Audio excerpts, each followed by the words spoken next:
If you live here, fun is your thing. If you live here, tough is your thing. Smart is your thing. Caring is your thing. If you live in Massachusetts, community is your thing. Since 1972, the Massachusetts State Lottery has provided over $25 billion to help cities and towns with the things they need most. If you live here, giving is your thing.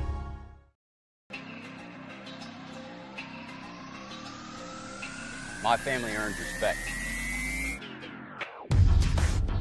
My family clears bases. My family breaks records. My family wins MVPs.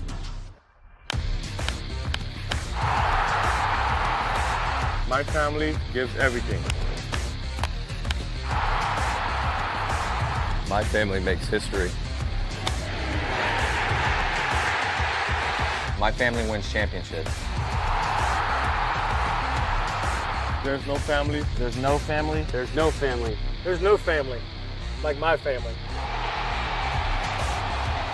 Join the fam. Join the fam. Join the fam.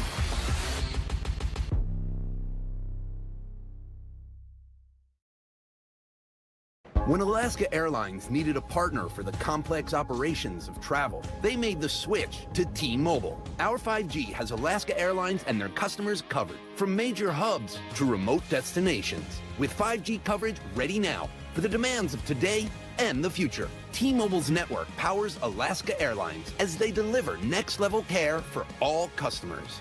5G ready now. That's how unconventional thinking is better for business. Coke Zero is now Coke Zero Sugar, with great Coke taste. Some people were excited to hear the news, some were skeptical. So we're not going to have the star of the show you're watching come out and say, "You'll love it." No special jingle written by this week's hottest pop star. No famous internet celebs who happen to be holding the label just so. Okay, maybe just one little pour shot. The only thing that will make you believe Coke Zero Sugar has great Coke taste is trying it yourself. Ice cold Coke Zero Sugar. Try one today.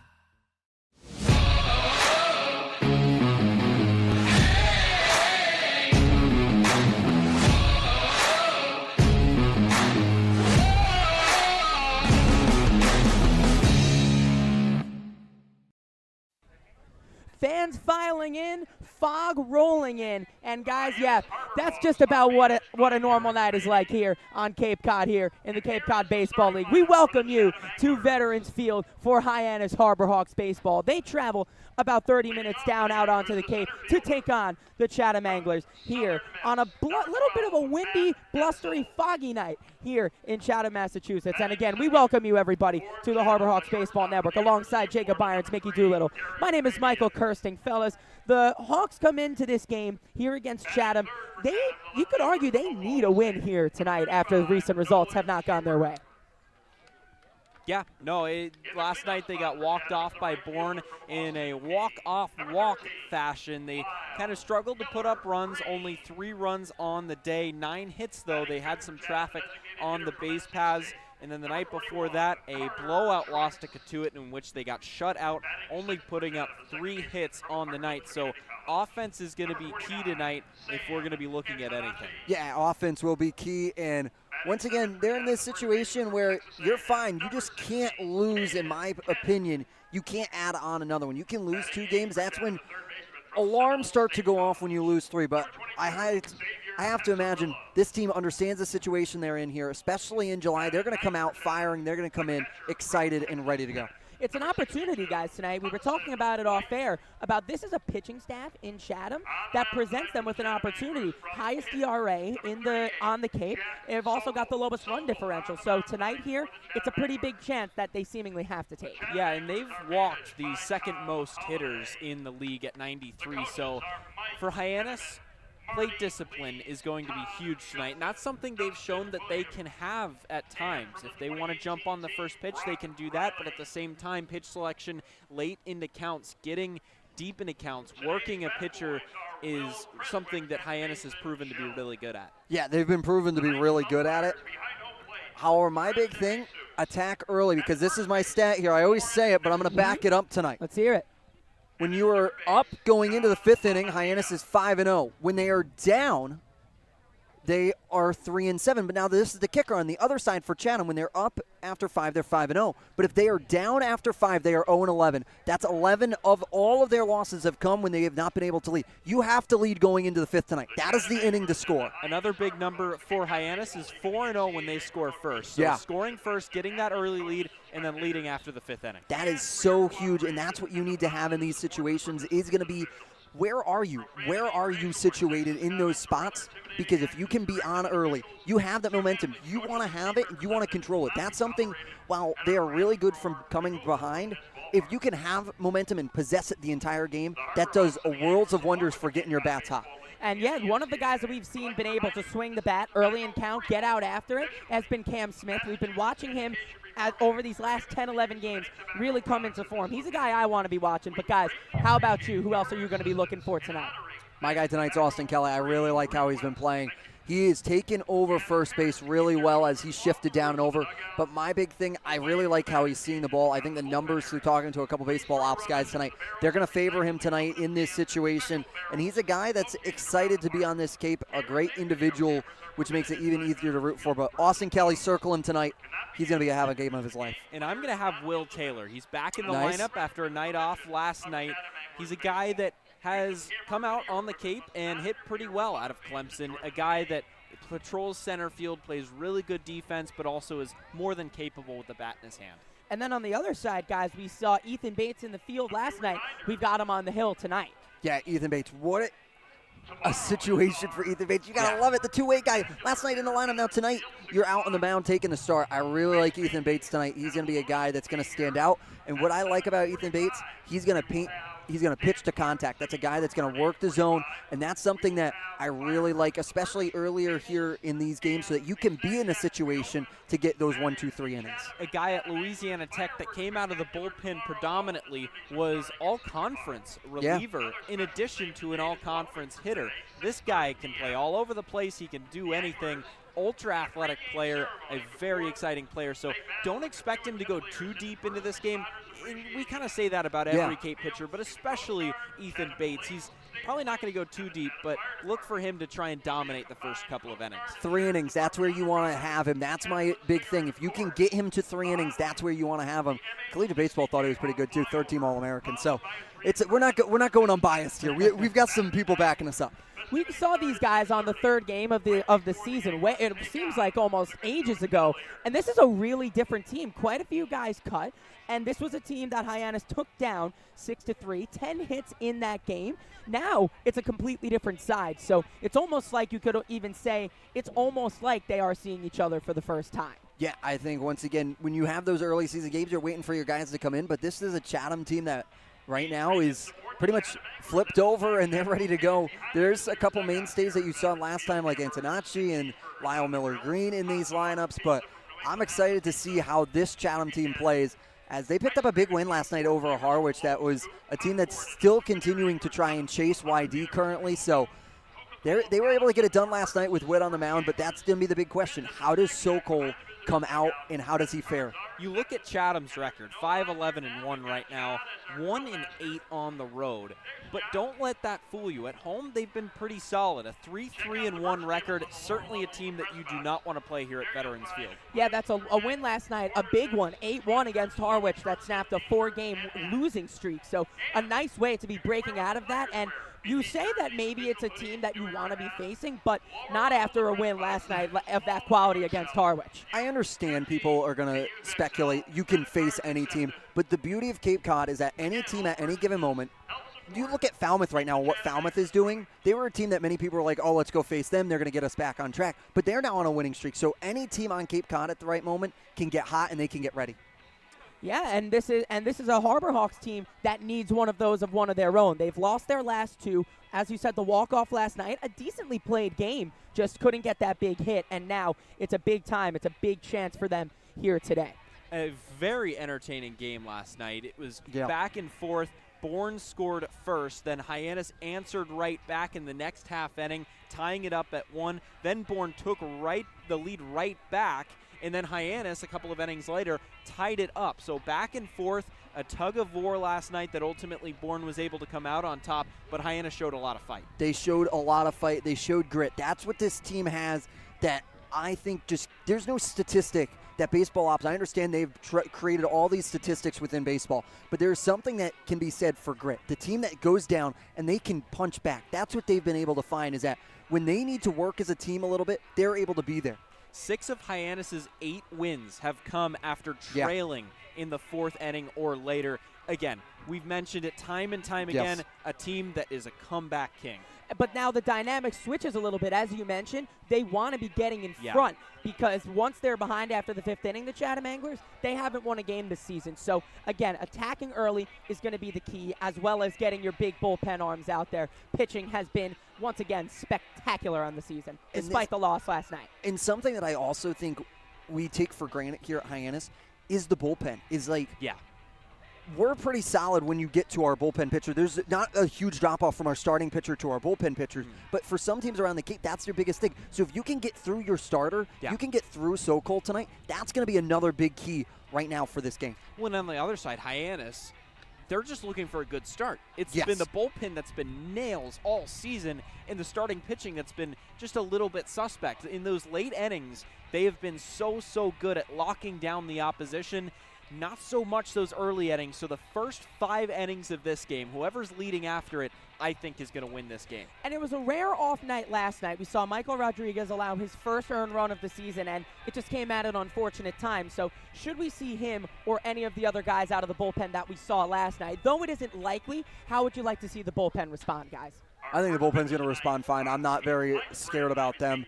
Just once again, it was a long game. You had a little bit of a delay in there as well, so maybe thrown off in that a little bit, but I'm not all that worried. I really like the bullpen to once again come out, be strong, and be dominant. Yeah, and they're going to have a lot of arms available today. Only a couple of relievers used last night. It was Hodges, Lanthier, and Rodriguez, in addition to Jamie Arnold. So they're going to have some availability tonight to go deep into that bullpen. And exactly. That's why yesterday's success leads you to today. That's how summer baseball is able to be worked so well. So only having to use 4 relievers, and really, you can really even just say 3 because you talk about Rodriguez, he only pitched a third of that game.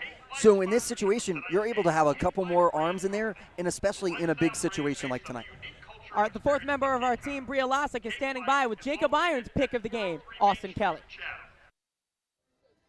From Veterans Field, I'm Bria Losick alongside Austin Kelly.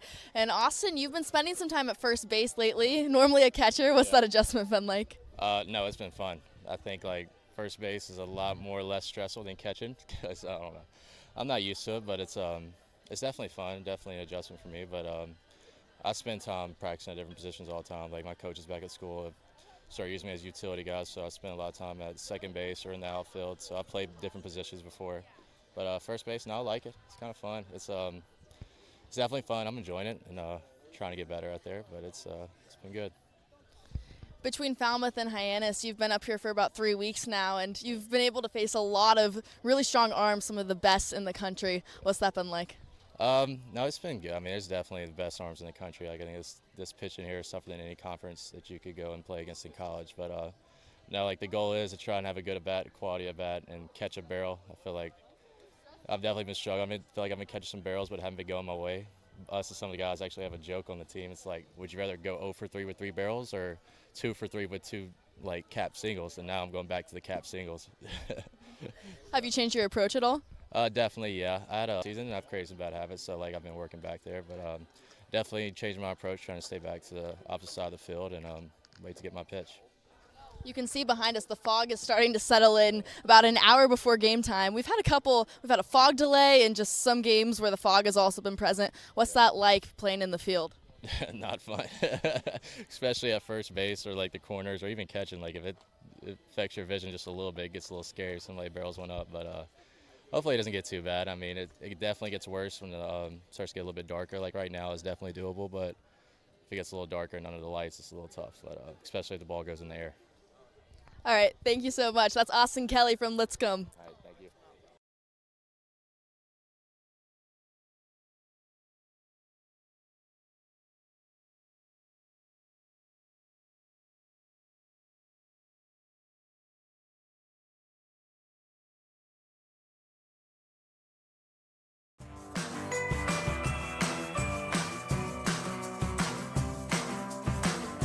a brilliant idea starts at the source.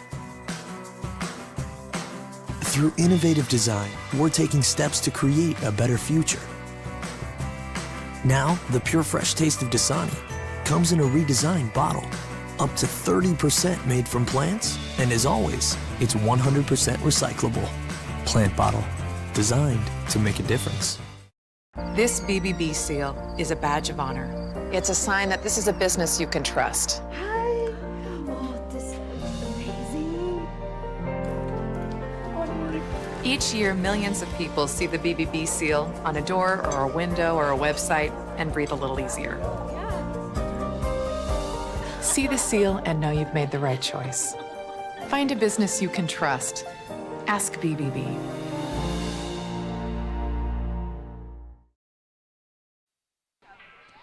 Just about time for baseball from Veterans Field. After a lengthy chat between the coaches and the umpires, probably having to do with the fog, we are just about set to go as the Anglers take the field. Here is the Hyannis Harbor Hawks lineup. It'll be Nick Mitchell here in that situation to lead things off, the designated hitter out of Western Illinois. Then Elijah Hainline, the shortstop from Washington State. Then Cam Smith out of Florida State in the 3-hole today. He'll be over at the 5th position on the infield at third base. And then Austin Kelly at first base. My pick of the game. I'm really excited to see him play today. He's in the cleanup spot and is at first base. Will Taylor out of Clemson. Go Tigers is the center fielder patrolling. Then at second base, it's Eric Snow from the University of South Florida. Trey Lipsy, the left fielder from Ohio State. Aaron Parker doing the catching behind the plate. And Zach Earhart, who got his first hit yesterday, rounds things out in the 9-hole.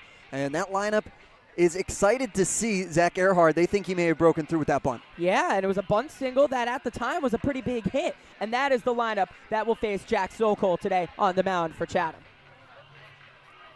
Yeah, Sokol from Pitt. He is a guy that went 4 innings in his only other outing of the year against Falmouth. 1 earned run, 9 strikeouts. It was a pretty good one for him. His ERA sits at 2.25. And once again, he's going to be an interesting player in this game, trying to shut down the Hyannis offense that will look to get on Chatham early. So Nick Mitchell leads things off. He digs the chalk in the lefty batter's box. He is ready. Sokol toes the rubber, and he is ready. From Veterans Field, we are ready for baseball. It's the Hawks, it's the Anglers, and it is live from Veterans Field here in Chatham, Massachusetts on Cape Cod. First pitch in there for strike one. We are underway. First pitch time, 7:03 p.m. here on the East Coast. Got a bit of a breeze coming in from our backs. 0-1 is grounded fair down the third base line for a base hit, and it's going to go into the corner. We'll see the umpire's ruling here. He immediately puts his hands up to signal the ball has gone out of play. It will be a leadoff double for Nick Mitchell. He sent that scorching down that third base line. He was going to get to third. He was going to get to third if that one didn't go through the opening down there by the grounds crew area. I say it every night, attack early. That is about as attacking early as possible. It's Cam Smith and then here Nick Mitchell really defining what I like to call my color analysis. I don't know if it's anything that great, but once again, attacking early. Now you're already putting Sokol has to hit the brakes here a little bit because he's now going to have a little bit of move. So in digs Elijah Hainline, leadoff runner on with a double.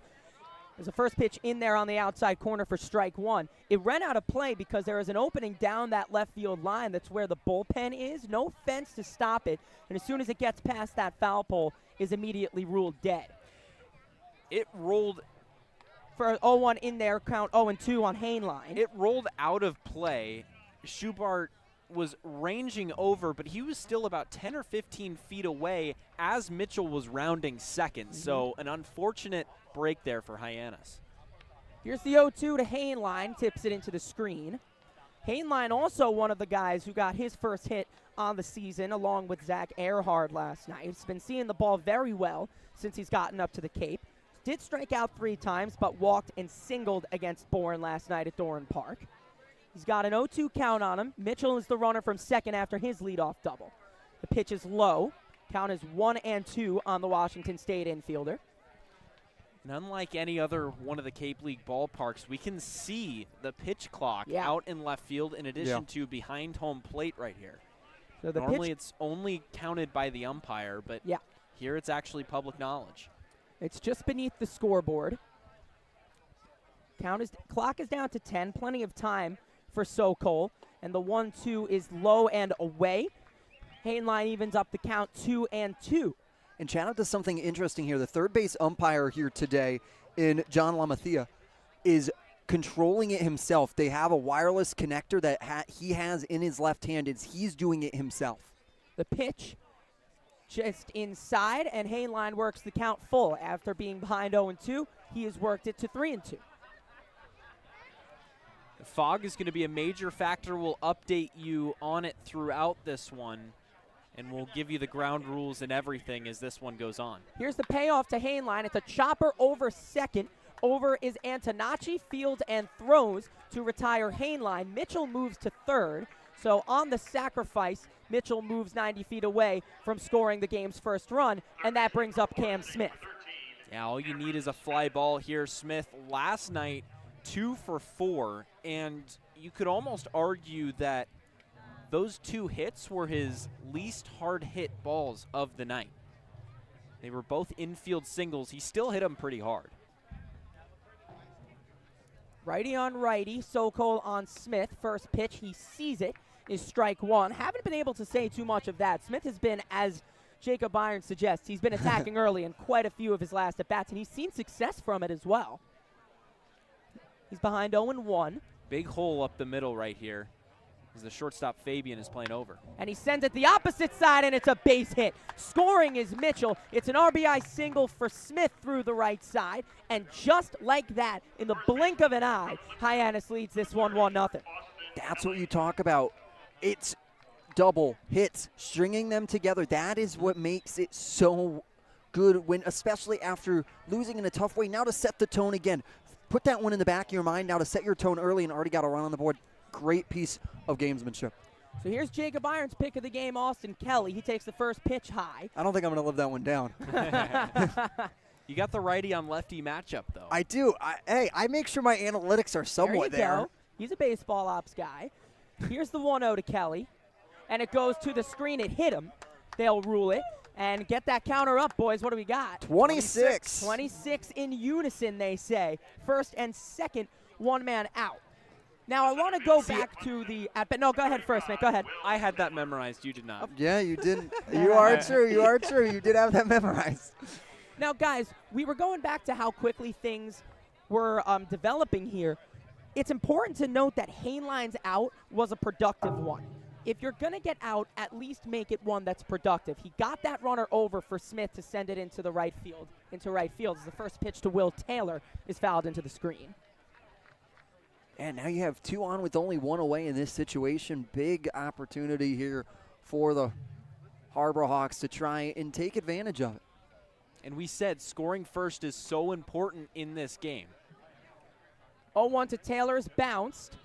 It looked like Kelly wanted to have a go to second, but Smith didn't see it in time, so the runners stay put. 1-1 the count. Great block by Hospin. It was a breaking ball in the dirt that skipped in front of home plate. Really tricky hop, but he got his chest in front of it and knocked it down. Only the second game this season that the Harbor Hawks have scored in the first inning. The 1-1 to Taylor in at the knees for strike one. And when you look at those road and home splits, Hyannis is just likely to get a win at home as they are on the road, so the changing of destination doesn't really affect them. Count is 1-2 on Taylor. He's got runners on first and second. 1 run already in the top of the first. He fouls the 1-2 into the screen. 4-4-1 for Hyannis at home, and 4-4 on the road. So time to find some consistency in one of those places. The other game where they scored in the first inning was against Falmouth. On the first pitch of the game, Cam Smith sent a ball towering over the left field fence at Gov Fuller Field. They won that game 3-1. The 1-2 to Taylor on the ground, third base side foul, and we'll do it again. So good at-bat work by Taylor here so far, and he's only in a 1-2, so he has a few pitches here. to his name, if so should he choose. Runners on first and second. Top of the first, Hyannis already has a 1-0 lead.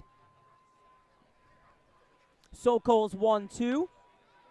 Tapped foul again. Looked like maybe hit off his foot. How about one more time?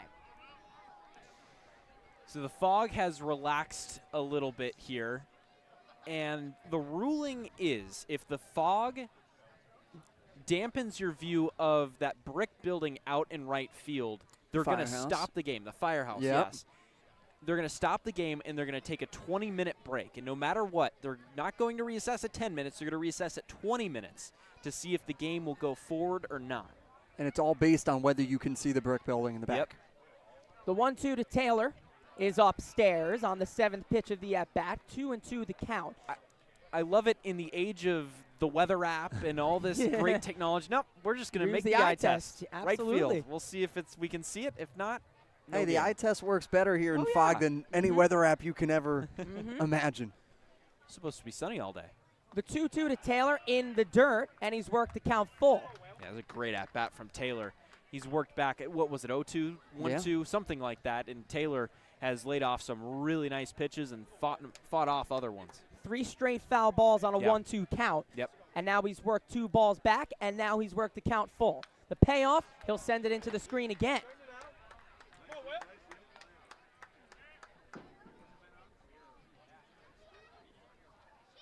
Great at-bat so far from Taylor. Now it's going to be the 10th pitch of the at-bat coming here in this situation from Sokol. Runners on first and second for Taylor. Here's the payoff. He got him looking right at the knees. That's a big strikeout for Jack Sokol, and there are now 2 away. That brings up Eric Snow. Yeah, he went back to the fastball, inner third of the plate at the knees, called strike 3, and Taylor was probably sitting off speed there. He looked like he wasn't quite expecting that one. It got on him a little bit quicker than he expected. And that'll bring up Eric Snow. 2 on and 2 away for the South Florida product. He swings and misses at the first pitch. Snow, a guy that was able to work through last night, had a single and a walk to his name.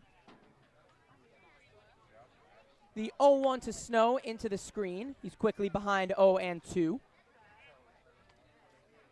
Snow playing at second base today. He can play a lot of different positions on the infield, especially predominantly in the middle infield, but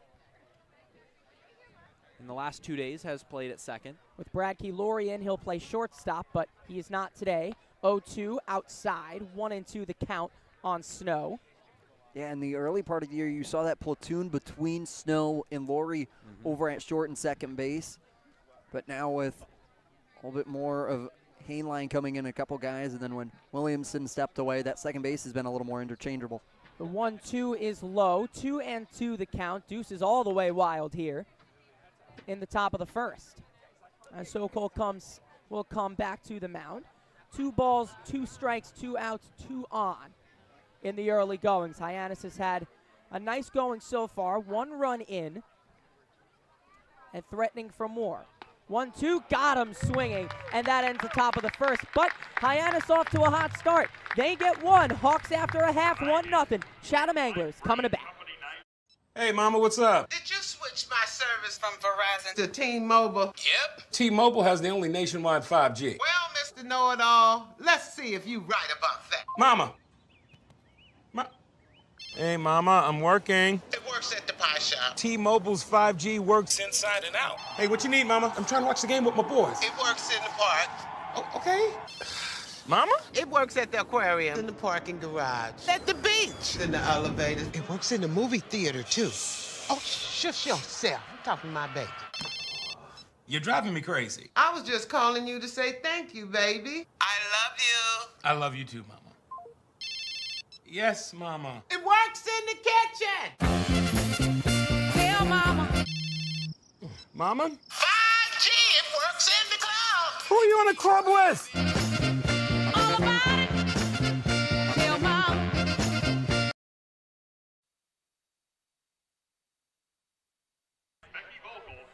Welcome you back. Bottom of the first action. Hyannis already has a 1-0 lead, and this is the lineup that will try to battle back from it.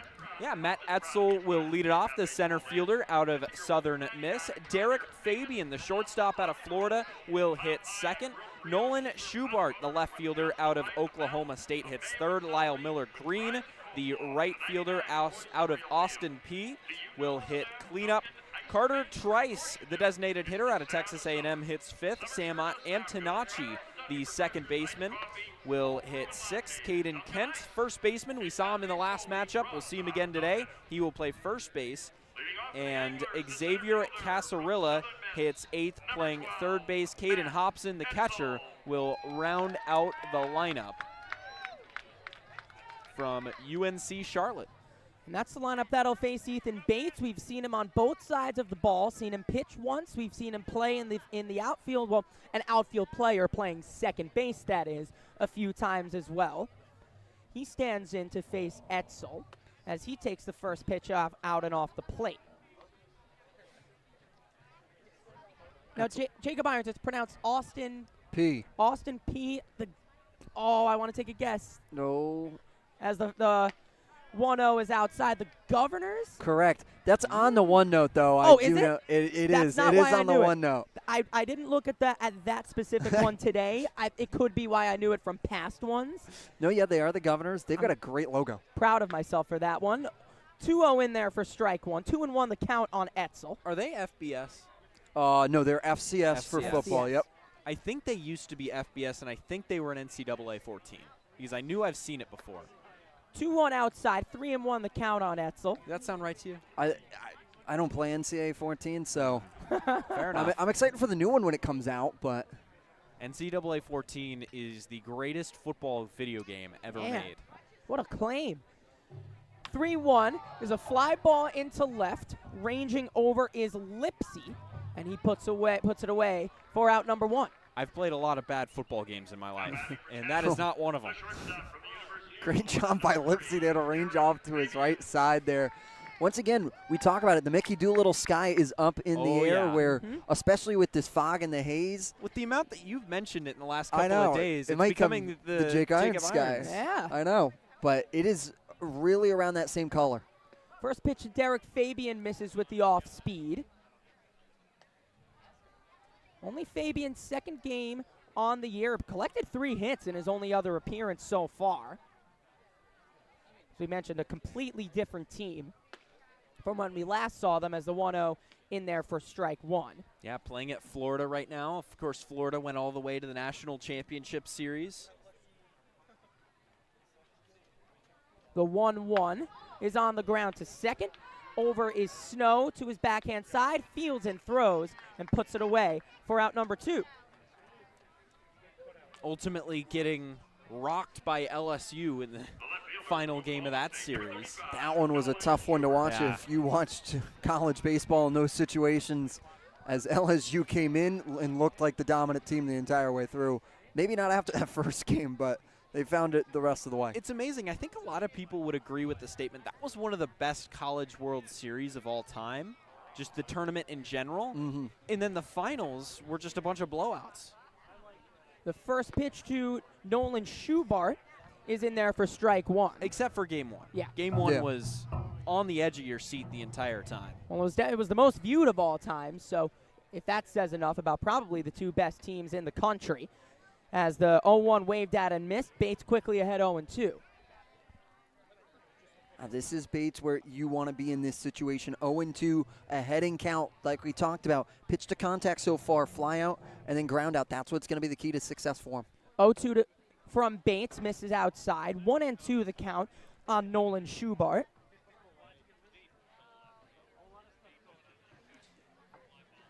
The Hyannis defense left to right, outfield Lipsy, Taylor, and Earhard. 1-2, misses again, same spot. 2-2 the count. Left side of the infield, Smith and Hainline. Right side, Snow and Kelly. And then Aaron Parker getting another start back behind the plate from UCSB. The 2-2 is a weak fly ball, shallow center field, out Hainline, in is Taylor, and the latter will make the play. The Clemson Tiger puts it away to end the first inning. So a 1-2-3 inning work by Ethan Bates. We're through one at Veterans Field. 1-0 to Hyannis. We all have obstacles, challenges at different points in life. I still push myself every single day, and the harder I push myself, the more I find myself drawn to wearing UFOs. The first time I put on a pair of UFOs, it was like someone released the pressure. It was so crazy. When you are recovered and can do more, that has a compounding effect on all aspects of your life. Stepping into a pair of UFOs, they're truly one of a kind. There's nothing like them. Best ever? Good question. Wait, why do you sound like Dr. J in your head? I've always sounded like Dr. J in my head, which means Dr. J's outside voice sounds like my inside voice? Which Coke? The doc would know. He got the world to call him doctor without going to med school. There's only one best ever.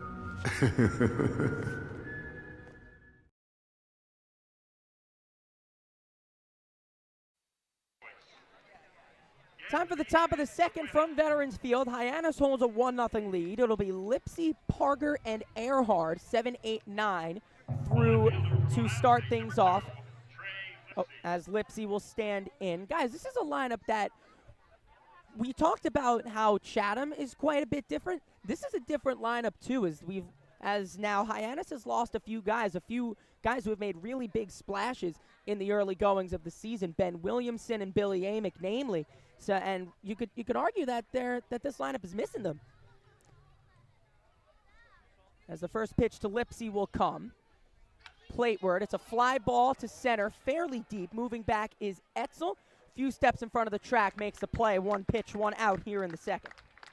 Yeah, anytime you lose a potential day 2 draft pick in Ben Williamson, it's going to hurt. And a guy that can play all over the place. We saw him make those 2 incredible diving catches out in left field. Of course, we wish him all the best. He's going, and perhaps going pro here in the next couple of days, but certainly a guy that Hyannis is missing. First pitch to Parker is up and in. And now you have to have guys who come in and fill that void. And right now there haven't been as many as you'd like, aside from maybe Cam Smith, as the 1-0 is low. But that's something that you do like seeing, is that Smith is swinging a very good bat right now. Yeah, but I think a lot of these guys just got here, and they're still adjusting to the Cape. The Cape, best league in the world, best summer league in the world. It's an adjustment. Yeah. And you pair that with a wood bat. Swung on and missed. 2-1 the count now on Aaron Parker. A wood bat that has that smaller sweet spot. It's harder to find barrels. It's just a really, really difficult adjustment. Oh, it's no slight from me on the lineup. I don't want it to make sound any bad, as the 2-1 is low. Count 3-1 on Parker. But yeah, it's comes with that time, and it's just a bit unfortunate that quite a few of those guys are coming in at the same time as the others are moving out. And I think the prime example of give him a couple more ABs is Brody Donay. Yeah. He was a great example of it. Didn't take to the wooden bat necessarily, but now is a consistent guy. 3-1 catches the outside corner at the knees. Count is full. As you look at Donay here in this spot, where he goes on a 13-game on-base streak right now and just does a great job of it. And Parker works a walk. Nice at bat as well. They've gotten into deep counts, and now they are seeing a bit of results from them as well, as Parker works a 1-out walk, and that'll bring up Zach Earhart. And like we talked about when we were reading through the lineups at the start of the top of the first, this is a guy that had his first base hit of the summer yesterday. I'm excited to see him really break through here now that he's able to break the seal. First pitch, he was hacking, and he fouls it first base side out of play. And it doesn't matter how hard the hit comes. It just needed a bunt single, as Earhart did, to break Duck. And just seeing that view from first base can give you all the more confidence in the world. Drove in the tying run yesterday. Here's the 0-1 to the Oklahoma State Cowboy. It's upstairs. 1-1 the count.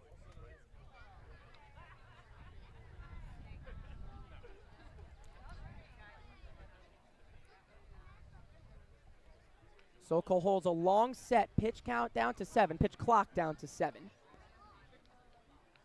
Still holding. Gets it off with 2 seconds to fire home. And he deals inside to Earhart. Yeah, and that pitch clock at 20 seconds with runners on base, up from 18 with nobody on. So a little more time to assess your situation. Keep an eye on that runner. He squares to bunt again, but this time he pulled back and took it low. Count is 3-1 now. Hitters count for Zach Earhart. And if he can get on with the top of the order due up and only one out, runners at first and second, that's huge. Nick Mitchell had that double to lead off the game, setting the table for the big bats. High fly ball, shallow center. Etzel comes in and puts it away. And there are 2 away. Kelly, beg your pardon, Parker will retreat back to first, and that brings up Mitchell. And just Earhart getting a little bit under that one. Had it go all the way up to the sky just in that situation. Just dropped his shoulder there a little bit and popped it up into the night sky. But now you go into this situation where you go to Mitchell. Dusk sky. Dusk, not quite yeah, night yeah, yet. That's fair, that's fair. Right down the middle is the first pitch from Sokol. Mitchell doubled down that left field line back in the first. You reckon he probably would have gotten to third. He was right near around second as the play was called dead, as the 0-1 misses. As the lights now come on. Got a slight wind, the flag blowing straight out, so the wind is at the backs of the hitters. The NAC's not powering these lights. No. They power our lights, that's for sure. Here's the 1-1 to Mitchell. It's upstairs. The minute they came on, I was like, nah, these aren't the NAC's lights. I got to get there. I got to get there yeah, soon. Me too. Both of you still haven't been? Yeah. Wow. I missed it when they went out golfing. Oh, yeah, I missed it. Yep. I was That upset is about fair. it. Here's the 2-1. It's fouled right back by us, just a little behind us. Guys, we're in foul ball territory here. Just a little bit of a high pop-up. Hot hands from Jacob Irons. Keep him ready. Just a bit high enough at the correct angle. We could, our computers could be in danger. Mickey, you said you wanted one all year. This is our spot. I'm ready. Chance. This headset is coming straight off. The 2-2 is a fly ball out to right. Drifting back is Lyle Miller Green, and he puts away the third out. So Sokol works around the walk from Parker and then retires the rest. We're through 1.5. 1-0 Hyannis here on the Harbor Hawks Baseball Network. Diet Coke? Who are you, my mom? You should be so lucky. Because you know what moms do? Well, I suppose we should start with the whole giving you life thing. It seems like that should be enough. No? Okay. What about her ability to send shockwaves through the neighborhood without saying a word? Or whip up a ridiculous handmade costume that you forgot to tell her about. Not to make you happy, but because she had a reputation to uphold. She invented rideshare, called it carpool, and did it for free. She didn't need those dating apps either. You copied her jeans, her spin, her shoes, her scrunchie, and whether you realize it or not, her music. Why not? Oh, and she can win any argument in 4 words. Because I said so. Everything you're trying to do, she's already done it, did it better, and she did it with a Diet Coke in her hand. So, drink what your mama gave you.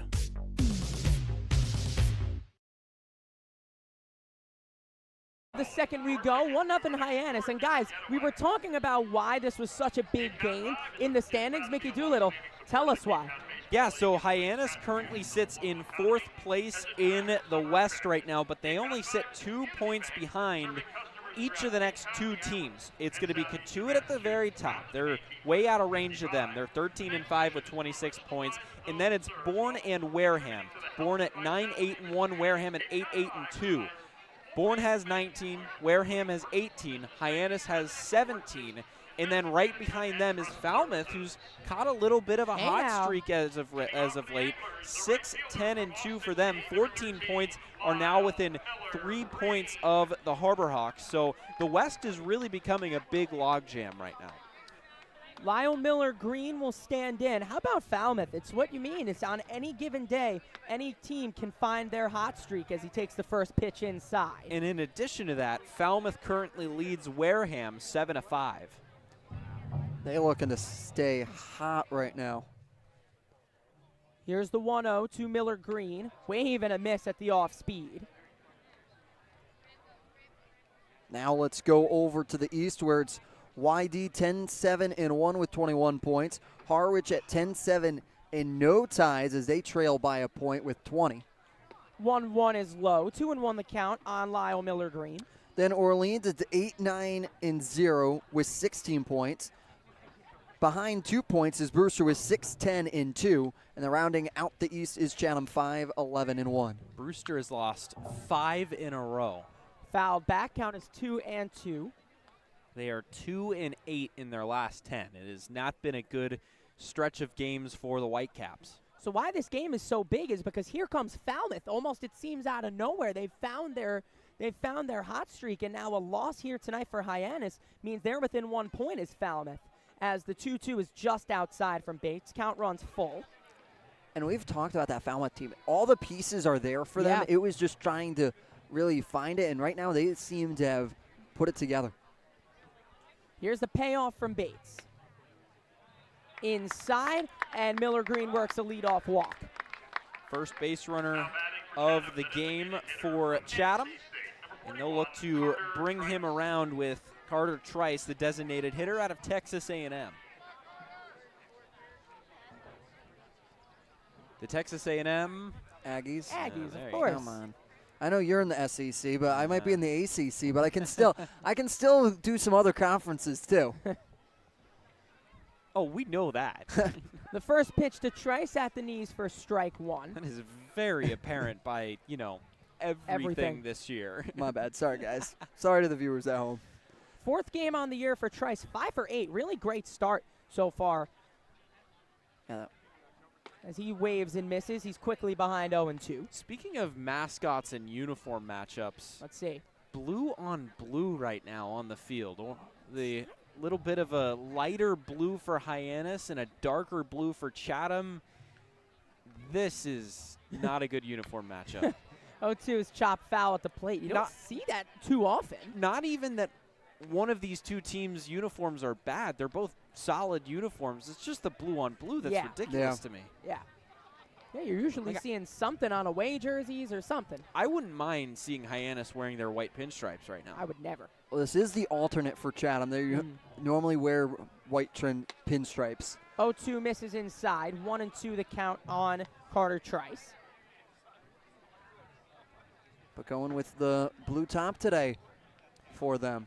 I mean, it's you know who's who on which team. Yeah. But, yeah, of course, you'd like some differentiation.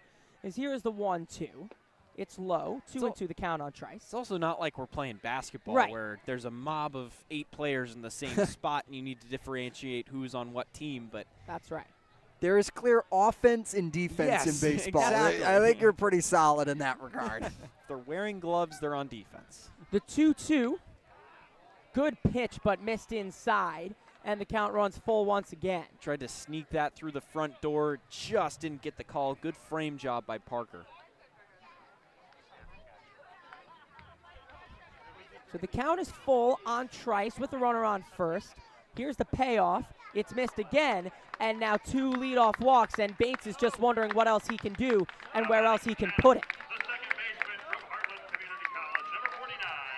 As this spot, it's a little bit of an interesting spot where they tried to work the outer part of the plate, but didn't really, in that spot, give him that outside corner to a lefty batter. But now when you get back in to Antonacci, or the lefty batter, excuse me, the righty previously in that spot, you have those a little bit more give on the inner part of the plate. First pitch to Sam Antonacci is a bunt. Parker fields, and he throws onto first. Was a bit high, but Kelly came down with it. Sacrifice is successful. Both runners move to second and third, and now Chatham is a fly ball away from tying this game. Yeah, that is a perfect bunt and a great athletic play by Parker to flip off the mask, run out in front of home plate, field that one up. Great footwork. He threw that one high, and for a second, your heart skips a beat just a little bit, but no harm, no foul here. And in that situation there, at that spot, first pitch to Kent misses outside. It's a great throw. That is the best part because those can get a little tricky on the throw. Parker doing a great job to go into the infield grass to make the throw so that he could be clear shy of the runner. The 1-0 to Kent is a fly ball, shallow left, in comes Lipsy, out comes Hainline, no one can make the play and it dunks in. Scoring is Miller Green. It's an RBI single for Kent and the game is tied at 1. Yeah, just, you talk about it, that gray area out there between the infield and the outfield. That one's just a perfect definition of it, just dropping right in there. No movement on that spot where with the speed of Lipsy and the speed of Hainline, no one else can get to it. That's just great placement. The runner at second, Trice, had to hold up to wait for that one to fall, so he only advances to third. Runners at corners here. First pitch to Xavier Casarilla's in there for strike 1. And that means the Hyannis defense can go into double play depth and try and roll a traditional double play here. But watch for the double steal in this situation. Yep. They have 14 on the year. Pitch is low. Both Hyannis and Chatham are tied for the league bottom in stolen bases. Count is 1-1 on Casarilla. Wave and a miss at the off-speed outside part of the plate. 1-2 now. You know what's better than a double play? A strikeout? A strikeout. I had a funny hunch that you were going there. Bates ahead in the count, 1-2. The pitch. Swing and a miss, making Mickey Doolittle happy. There's your fist pump if you're Mickey Doolittle. That's a big strikeout for Bates. And now all parts of the infield can relax a bit. Smith backs up, and there are 2 away as Casarilla goes down. That was filthy. That breaking ball broke straight away from him. He thought it was coming on the outer third of the plate. He thought it was a fastball, got way out in front of it, but it just broke away from him. Dove out of the zone. First pitch in there to Caden Hobson. And what a great in that spot. What a great battle back from Bates. Now you have runners on the corners here. The 0-1 is low, and that you talk about the importance, and we've talked about it in a few videos we've had posted on Harbor Hawks social media about tunneling your pitches. We've talked about it with our producer Nico Sharp quite a bit this season, just disguising those pitches for as long as you can. Here's the 1-1. It's low. Yeah, and when you can tunnel those pitches, it makes you so much more deadly because you can't even guess about where it's coming from. 1-1 the count. The pitch is a fly ball, left field and deep. Down goes Lipsy, over into the corner, and did it stay fair? Yes, it did. Home plate umpire Fred DeJesus signals home run, a 3-run shot for Hobson. And that gives Chatham a 4-1 lead. That one jumped right off the bat, and if it was fair, it was gone. And that one just sneaking down and around the pole down the left field line there for Hobson.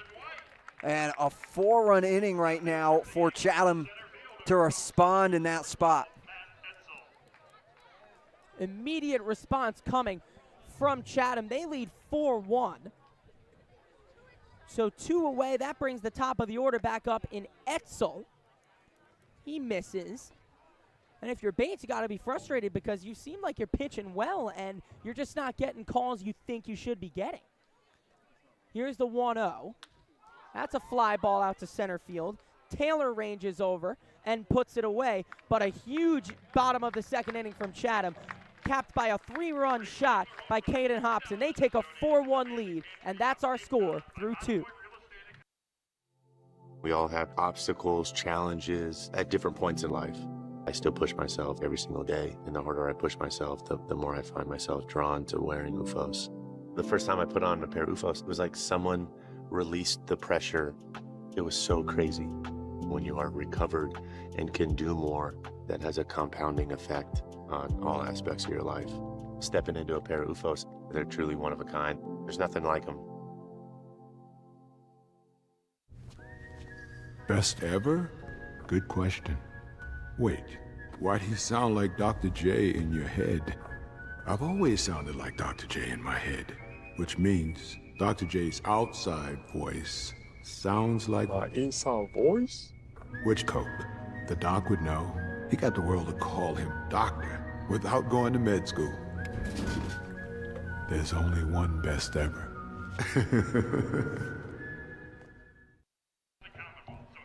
We've got a brand new ball game going into the top of the third. Chatham has taken a 4-1 lead, capped by a 3-run shot by Caden Hobson. Guys, time to respond if you're the Harbor Hawks, and they like doing it from this situation. Yeah, time to respond in this spot at this moment, but once again, you're still early. We talk about it. It's only we're now just going into the third inning here in this spot, but you really can't do anything too major about it. So at the end of the day, you just have to keep doing what you're doing and continue to be aggressive with the bats. Yeah, and they've gotten a good amount of traffic on the base paths in the last couple of innings. Of course, that walk by Parker in the previous inning, and then a run on a couple of hits in the first inning. So keep doing that. Get traffic on the bases and find a way to manufacture a run home. Yeah, like we talked about, that was what they did so well in the first to get on the board, was manufacturing runs. 21 more outs for them. Plenty of baseball to be played as we start the top of the third with Elijah Hainline. He swings at the first pitch, slices it down the right field line, and it dunks in for a base hit in front of Lyle Miller Green. So first pitch swinging, first pitch attacking early, and Elijah Hainline on second hit of the year for the Washington State product. Yeah, and that's big because we mentioned the fog earlier, and you mentioned 21 outs.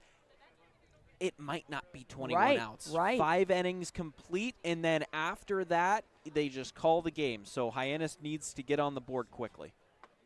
Snap throw down to first after the ball thrown to Cam Smith is late. Count is 1-0. Cam Smith's bat has been worth an absolute mint so far over these last 10 games. He's come in after starting to bat under 200. He is now batting .343 in the last 10 games.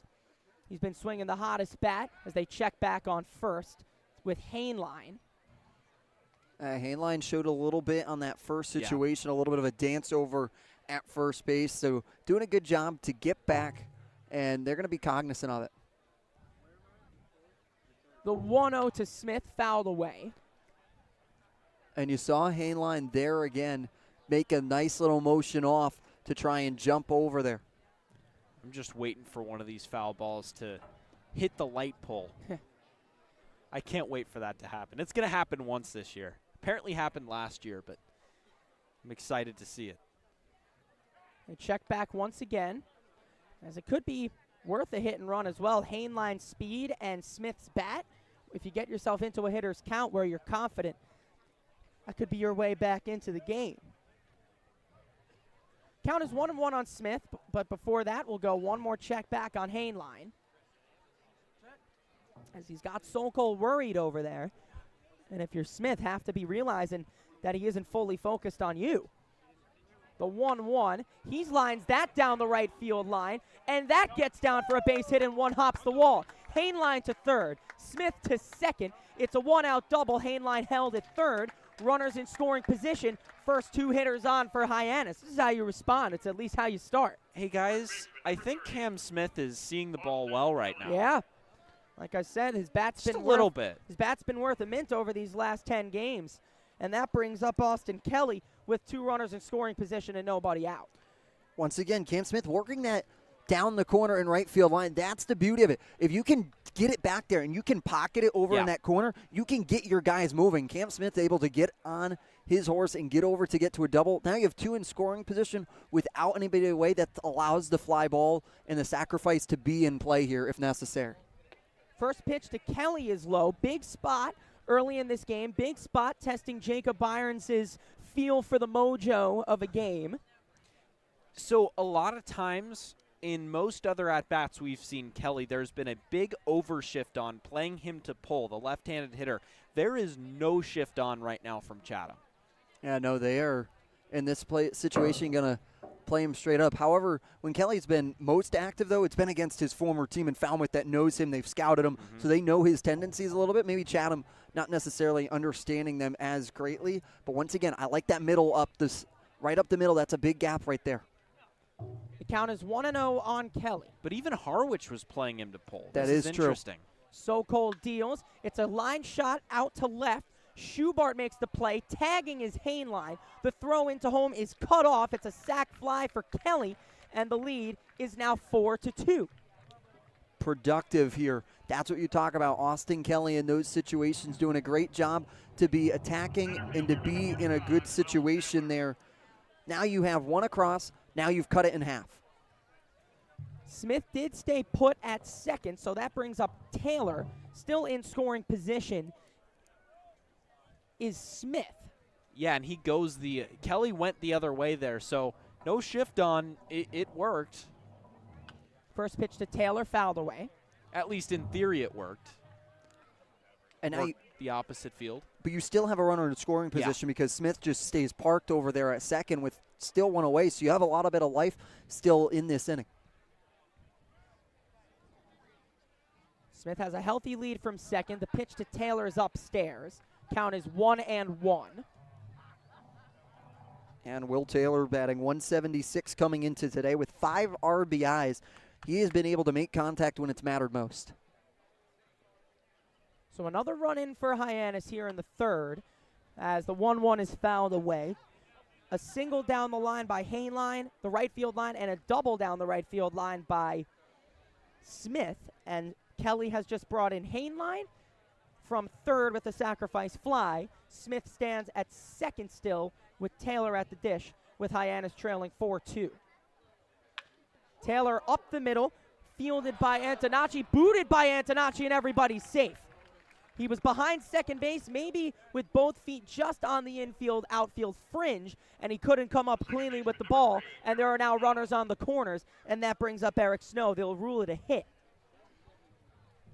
Ooh, I'm not sure about that one, but nonetheless, the situation doesn't change. Smith moves up to third, and Hyannis has put the tying run on base now. They'll officially rule it in point streak as an error to the second baseman. And yep, they've just changed it on the scoreboard as well. They've probably seen the same thing.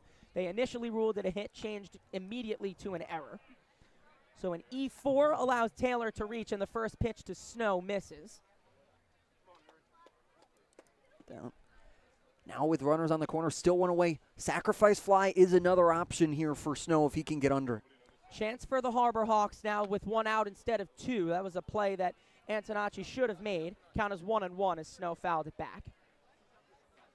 And that's the biggest part of the play, is getting Cam Smith over to third without creating an out. So setting up the sac fly situation with a runner with pretty decent speed in Cam Smith.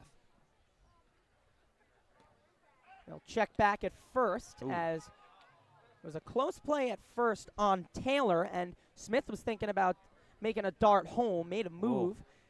That Casarilla he nearly threw it away down the right field line. Casarilla had to reach all the way back over. Snow takes outside, 2-1 the count. Yeah, in that spot. So once again, there's a lot of bit of foul territory over there down the line, but not as much as what we've seen at other ballparks, but enough that if it gets booted. 2-1 line into right field. It's a base hit. Scoring easily is Smith. They'll hold Taylor at second. It's an RBI single for Snow. All of them have been through the right side. And just like that, Hyannis with a great response back within 1. Good piece of hitting. I knew that's where you were going with that, Jacob. Just stays within himself, goes the other way, keeps that bat head behind the hands, works the opposite field. And now the tying run moves to second in a 4-3 ball game as the fog has thickened a bit. Lipsy shows bunt but takes the first pitch low. Yeah, I mean, all 3 of those hits now, one from Hainline, Smith, and from Snow, all of them have been utilizing that gap between first and second. And it's a healthy gap over there that if you can get it through, it's a tough spot. Umpire calls time, though. The catcher, Hobson, wanted to call it before the pitch clock went out. Mind you, all of those guys, Hainline, Smith, and Snow, all righty hitters. So they're staying back on that ball really nicely. They know that there isn't as much a gap between third and short as there is first and second. They've been hitting really well situationally. Here's the 1-0 to Lipsy. Inside, 2-0. Lipsy in his first at-bat flew out to center. Aaron Parker could be next. It'll be a 2-0 to Lipsy. Sokol deals in there for strike one. And Lipsy, a guy that hasn't been afraid to put down a bunt this year, and the corners are back right now. They're playing at normal depth, so I wouldn't be surprised if he squares around here and tries to beat one out. Here's the 2-1. Did not square around. Called strike two on the inside corner. Looked a bit low, but home plate umpire Fred DeJesus gives the call. And the count is level on Lipsy at 2-2. Lipsy here in a big situation. Got to protect. 2-2 was just fisted off right to the mound, and making the play was Sokol. He was coming around on his rotation. He didn't even know where the ball was. He looked up, and it was nearly in his glove. So very soft contact pop out to Sokol. He creates his own out, and there are two away. And now Aaron Parker here comes in, and a little bit more of a relaxed gesture from the infielders of Chatham as they're able to really try and just focus on the batter. Parker goes around, couldn't hold up on his swing. He's behind 0-1. And as Jacob Irons mentioned, the infield relaxes. They play back to normal depth. Runners are on first and second. 2 runs in this inning for Hyannis. They trail 4-3. 0-2 the count now on Parker. Yeah, a perfect fastball at 90 miles an hour. Outer third of the plate. Just caught the black. Behind 0-2 is Parker. Sokol deals. Was out in front but fouled it right back. Now an 0-2. Good job by Parker in these situations to continue to keep your life in the box. And another guy that's looking for his first hit of the summer, 0 for 10 coming into tonight. Did walk his last at bat though. 0-2 is on the ground to short. Fabian Fields goes the short way to Antonacci at second to end the inning. But 2 runs come in for Hyannis. A good response. They don't have to do it all at once. They cut the lead to 1. And after 2.5, it is 4-3 to Chatham. That chip on the shoulder, that started at a very, very young age. People's expectations are, they're cool, they're fun, but mine are bigger.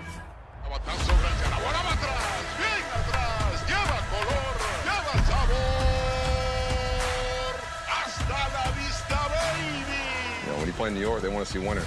It doesn't matter if it's a Monday or a Friday or a Saturday. You got to come with it, or those fans will let you know. Pick one thing from me, pick one other thing from another player, make it your own, you turn to who you want to be. What motivates me is the unknown. You know, how good can I be? You get away from the lights, you get away from the camera. Mientras más presente yo esté en la caja de batería, más éxito tengo. Man, how can you not keep it fun, man? This is a kid's game. If you could go back and tell 10-year-old Francisco one thing, what would it be? You're a bad mother. They don't have to do it all at once, but Hyannis gets 2 runs back, cuts into the deficit. Now a 4-3 Chatham lead as Ethan Bates comes out for his 3rd inning of work. So a good response here, now up to Bates to be able to hold them there, give the offense more of a chance. Yeah, and once again, this is the sweet spot we talked about in these situations is if you can get 3 innings out of Bates, that's going to be a really solid outing for him. So you give up 4 in the second, but just respond back. I like Bates and his aggressiveness, and he's a guy that stays calm under pressure. Yeah, Hyannis pitching, that's the goal out of Hyannis pitching is to get at least 3 innings. Bates went 3 1/3 back in the tie against Wareham, and then since then, each pitcher in Simon Miller, we've seen Hayden Frank, we've seen Zach Volker, Jamie Arnold, everybody's gotten at least 3 innings. So that's about the sweet spot for Hyannis pitching. So as the first pitch is swung on and missed by Fabian. Now, and Fabian here grounded off back over to snow in the first. Tipped at the plate, 0-2. So, yeah, if Bates can get through this inning, I bet Coach Eric Beatty will be plenty fine with it. Yeah, he can get through. That's it. Like we talk about. Those 3 innings is where you want to see your starter go, and then anything plus that is just a gem. Fouled back behind the plate. Nobody warming down the right field line for Hyannis, so it is Bates' inning to finish at the moment. He's only just started it, to be fair to him, but nobody warming suggests that Coach Eric Beatty wants him to get through those 3 innings as the 0-2 is low. You think you're looking at a few of those calls from the perspective of Ethan Bates last inning on some of those Hyannis hitters. He's probably wondering why I'm not getting those. The 1-2 just about spoiled off. And spoiled off there in that spot. That's just what we've seen consistently is working counts in these situations. We'll watch for Bates here in another 1-2 to try and work something off speed. Here's Bates' 1-2. He did go off speed, thought it caught the inside corner, but Fred DeJesus says no. Count runs even to 2-2. That came in at 85 miles an hour on the inner part of the plate. Now a 2-2 here. He pops it up behind the plate, foul territory towards first. Over is Kelly and Parker, and it hit off the screen before hitting on top of the dugout, and we'll do it again. That ball settled on top of the Hyannis dugout, and there's some kids running down the top of the dugout on the other side of the net, and they flick it out to the dugout to one of the players. And I think now it looks like they're trying to get him the ball. Yeah, it's going to be Alex Lane down there in the dugout.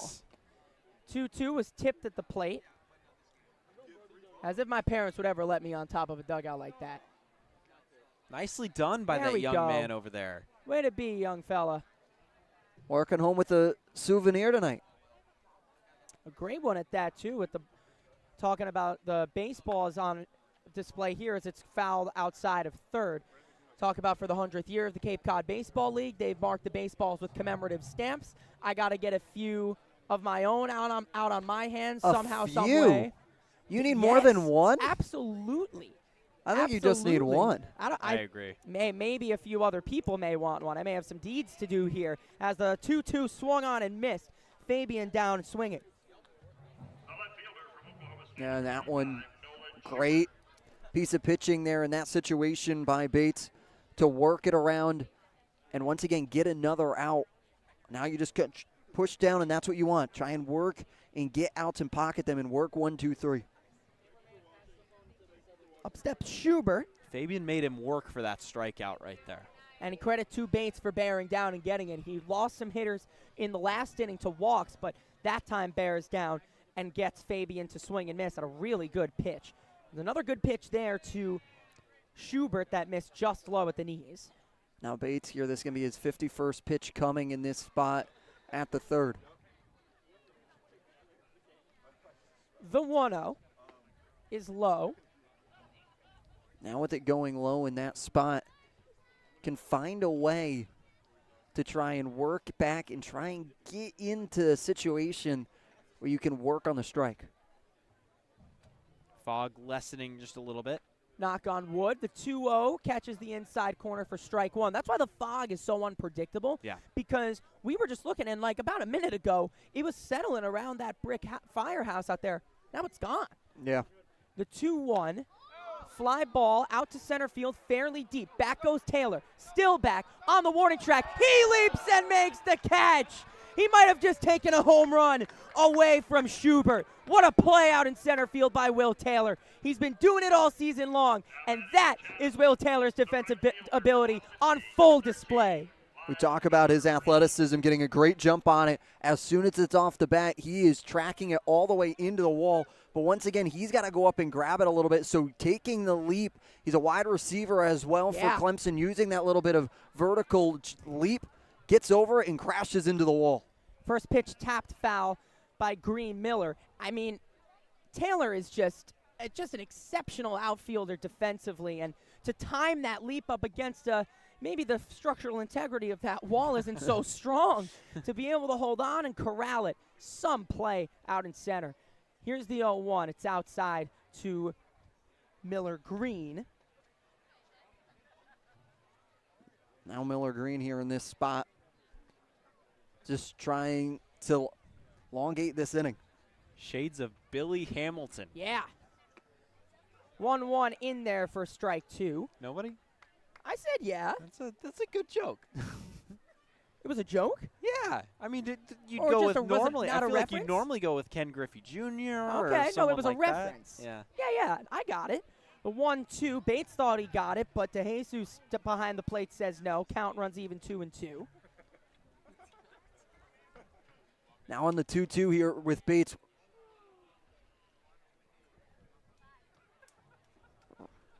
The 2-2, slapped down the right field line, but foul over the head of Kelly. It's sliced into the bullpen.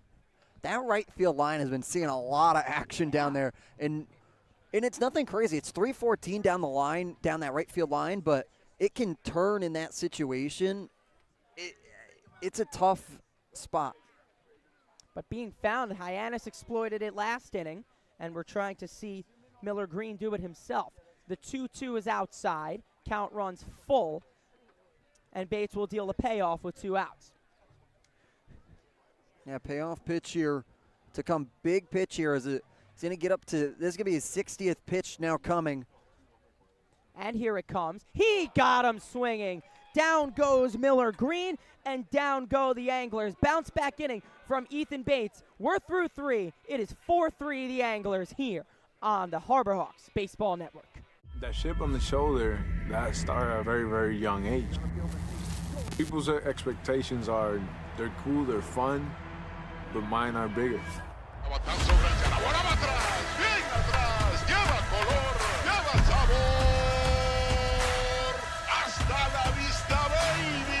When you play in New York, they want to see winners. It doesn't matter if it's a Monday or a Friday or a Saturday. You got to come with it, or those fans will let you know. Pick one thing from me, pick one other thing from another player, make it your own, you turn to who you want to be. What motivates me is the unknown. You know, how good can I be? You get away from the lights, you get away from the camera. Mientras más presente yo esté en la caja de batería, más éxito tengo. Man, how can you not keep it fun, man? This is a kid's game. If you could go back and tell 10-year-old Francisco one thing, what would it be? Be a bad mother. To the top of the 4th we go. Jack Sokol back out for his 4th inning of work. And Mickey Doolittle's going to dip out for a sec.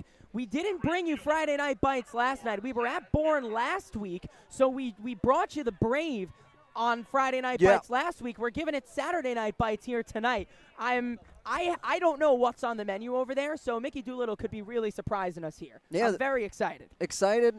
We're going to try and get through here, but now big spot here to try and get that other one back. Uh-oh. We've got a guest on the broadcast as the first pitch is low. Sorry, guys. I had to make his headset a lot smaller. Yep, fair enough. We welcome on producer Grant McNew. Thank you for joining us on the broadcast. It's a 1-0 count to Zach Earhart, 9-1-2 in the Harbor Hawks order. It's low, 2-0. First time I've been on a broadcast with you, man. Nice to have you. Is it really? Yes, it has. All this season, you've had the producers. There was one where I had to dip out earlier. I think it was maybe Bourne last week. Okay. Oh, happy to have you. Here's the 2-0 to Earhart, outside 3-0. Of course, Grant McNew and our other 2 producers, Josh Schreiber and Nico Sharp, were on a Wareham game together, giving us the producer call. Wonderful call it was, too. 4-pitch walk starts off the top of the 4th for Hyannis as Earhart draws it. Yeah, you see that pitch right there was a little bit low, guys, and a lot of times what that means is you threw the ball not high enough, so I think you got to bring that up for a strike next time. And I think Tom Holliday is going to agree with you on that one as he'll make a call to the bullpen here. And we will tell you right about the next Chatham pitcher when we come back. Diet Coke? Were you my mom? You should be so lucky, because you know what moms do? Well, I suppose we should start with the whole giving you life thing. Seems like that should be enough. No? Okay. What about her ability to send shockwaves through the neighborhood without saying a word? Or whip up a ridiculous handmade costume that you forgot to tell her about? Not to make you happy, but because she had a reputation to uphold. She invented rideshare, called it carpool, and did it for free. She didn't need those dating apps either. You copied her jeans, her spin, her shoes, her scrunchie, and whether you realize it or not, her music. Why not? Oh, and she can win any argument in 4 words. Because I said so. Everything you're trying to do, she's already done it, did it better, and she did it with a Diet Coke in her hand. So, drink what your mama gave you. Jack Earhart walks, and that forces Jack Sokol's day to be done. Carlos Ray comes in to pitch, and we've made our own call to the bullpen. Grant McNew, a small 2-pitch cameo from him. We brought in our own pitcher. Welcome Nico Sharp to the booth. Producer Nico, how you doing, pal? I'm doing good. All right. I'm excited to get on with you guys. Absolutely. Pitching chains, got another tall, lanky lefty here. Yes. And Carlos Ray, I'm excited to see what happens here. Yes, out of Miami Springs, Florida, Nova Southeastern registered a 1.40 ERA on the season, 6-0 record too, 1.38 average against at Nova Southeastern this year for Ray. So, Nico, you're our resident pitcher here. You're a lefty yourself. So how are you going about here? You've walked your leadoff guy. Top of the order comes up. How are you navigating the rest of this inning? I mean, I think it's no question. I think, it's still early in the game. You just got to go right at these guys. Mhm. Personally, I think you go right at these guys. Carlos Ray, obviously a guy who's gotten some good amount of innings in so far in the Cape Cod. So I think you kind of just go right at him. Nothing special. It's early in the game. Just go right at these hitters. And he squared off against Hyannis back on that first one. Bunted foul on the first pitch by Mitchell. And he's a pitcher that's going to try and eat innings. He had 4 against Hyannis. He didn't start that game. Then went 1 2/3 versus Katuitt. Then went 3 1/3 at Brewster. So he's a relief pitcher that's going to try and eat up some innings. It's the old special of 3, 3, and 3. Can you piece the 3 pitchers that you want together to try and get you across the board? The leadoff walk from Earhart. He stands on first. He is now checked back by Ray. And now Mitchell stands in. It's a 4-3 Chatham lead. Hyannis struck early, but a big bottom of the second inning was capped by a 3-run shot by Hobson at the bottom of the order. 2 runs last inning as the 0-1 is bunted foul again, just in front of the Hyannis dugout. 0-2 the count. But Irons, kind of going back to what you said there a little bit, I think this is exactly the role he's played throughout the season. Yeah. He's kind of that middle innings guy. He's going to eat those innings and kind of try to extend it and keep the game close and keep it where it's at. Try to eat up some innings like you said. And 2 of his 3 appearances are 3 innings or more. Yeah. So definitely a guy who's not going to start the game, but he's going to come in right in the middle of the game and kind of eat up some innings. And that's the middle relief pitchers don't get enough credit, especially in summer ball right now. They have a lot of the burden put onto them because those are the 0-2 fouled away just over the press box. Those are the innings that can really get away from you at times because you start to lose a little bit of sight in those situations. So those middle relief pitchers have to do a good job to come in, settle them down, and be able to work. They save some arms, and they bringing that bulk. You can liken it to a bulker role in a major league staff. You have maybe a closer, a setup man go 1 1/3 as they check back at first on Earhart. And then they bring in a guy, you could say, like Ray, to carry maybe 3, 4, even 5 innings to get it into the back end of the bullpen. Count is 0-2 on Mitchell. Checked a few times with Earhart back at first. Ray sets and deals. It's fisted off into shallow left and dunks in for a base hit. Earhart rounds second, but shallow enough he'll have to stay. It's a base hit into left for Mitchell. Runners on first and second, and nobody out for Hainline. That was a great swing by Mitchell. Tries to go sack bunt there twice in a row. Try to go maybe push side. Yeah. Going away from the pitcher's arm. So try to put a little bunt there. Didn't work out. 2-strike. Great 2-strike swing right there. Very handsy. Just push it over the shortstop's head. 2-strike approach. That is going to be the key if you can work those counts, which they have done. If you can 2-strike approach and dump them in, that's the Hyannis Harbor Hawks' MO. Manufacture the runs. 2-strike approach is how you get it. Hainline now squares to bunt. A lot more predictable of a bunt this with 2 on and nobody out as a sacrifice. The first pitch fouled into the screen. The 0-1 it'll be an 0-1 now. A successful sacrifice gets the tying run into the tying run is now in scoring position, but a successful sacrifice will get him 90 feet away in the form of Earhart, a speedy runner as well. Immediate square, all the way in comes Kent to first, and he squares and pulls back. The pitch was high. It's 1-1. About even with the pitcher's mound there was Kent. Kent is coming in. I've never seen it. That is about as an aggressive as a bunt situation. So if he comes in on it, then you can pull it back out because then you leave that entire right side of the infield open. Bunts it into the screen again, 1-2. You sometimes see it. My Yankees go with Anthony Rizzo. He is a fearless guy coming in. Even when some guys pull back, he still stays in on that infield grass. Absolutely, and something that that both you guys are alluding to is that does open for a slash. Yeah. When they're bunting, and that does open up the entire right side of the field there. But if you do bunt it into him, that does make a forced play over at third base here. So this could be a big play here happening in front of us. The corners have backed up. Kent and Casarilla both playing normal depth. The 1-2 is upstairs. Count is even at 2 on Elijah Hainline. And we saw it in a I think it was last week at Bourne. Both the corners were in, but the shortstop ran behind on the wheel route to try and make the out. It did not end up happening. No bunt was even put into play. Here's the 2-2 upstairs. Count is now full on Elijah Hainline. What an at-bat here from Hainline, working it back in there. Had himself down in a pitcher's count, works himself. Now a full count, pretty split even. Runners are on first and second. Nobody out here in the top of the fourth. Big pitch. Ray sets and deals. It's low, and the bases are loaded with nobody out for who else but Cam Smith. Absolutely, and that's twice back-to-back ABs where we're not able to get that sac bunt down, and it still ends up working out for us. That does not always seem to be the case where if you bunt one foul, now you're down 0-2. But great back-to-back ABs for Hardbox to still be able to have a productive AB right there. And there's a different mentality when you're pitching there when you see the bunt because you have to try it. There's a million other things going through your mind. As you know, as a former pitcher, I got to go defend this. I got to go home. First pitch to Smith. There's that early hack. He tips it into the glove of Hobson. In that situation, so maybe a little bit more of the mental game being played here in baseball, but have to imagine swing away here from Cam Smith with nobody away. It's an 0-1 count, bases loaded, nobody out here for Hyannis. He takes the 0-1 high.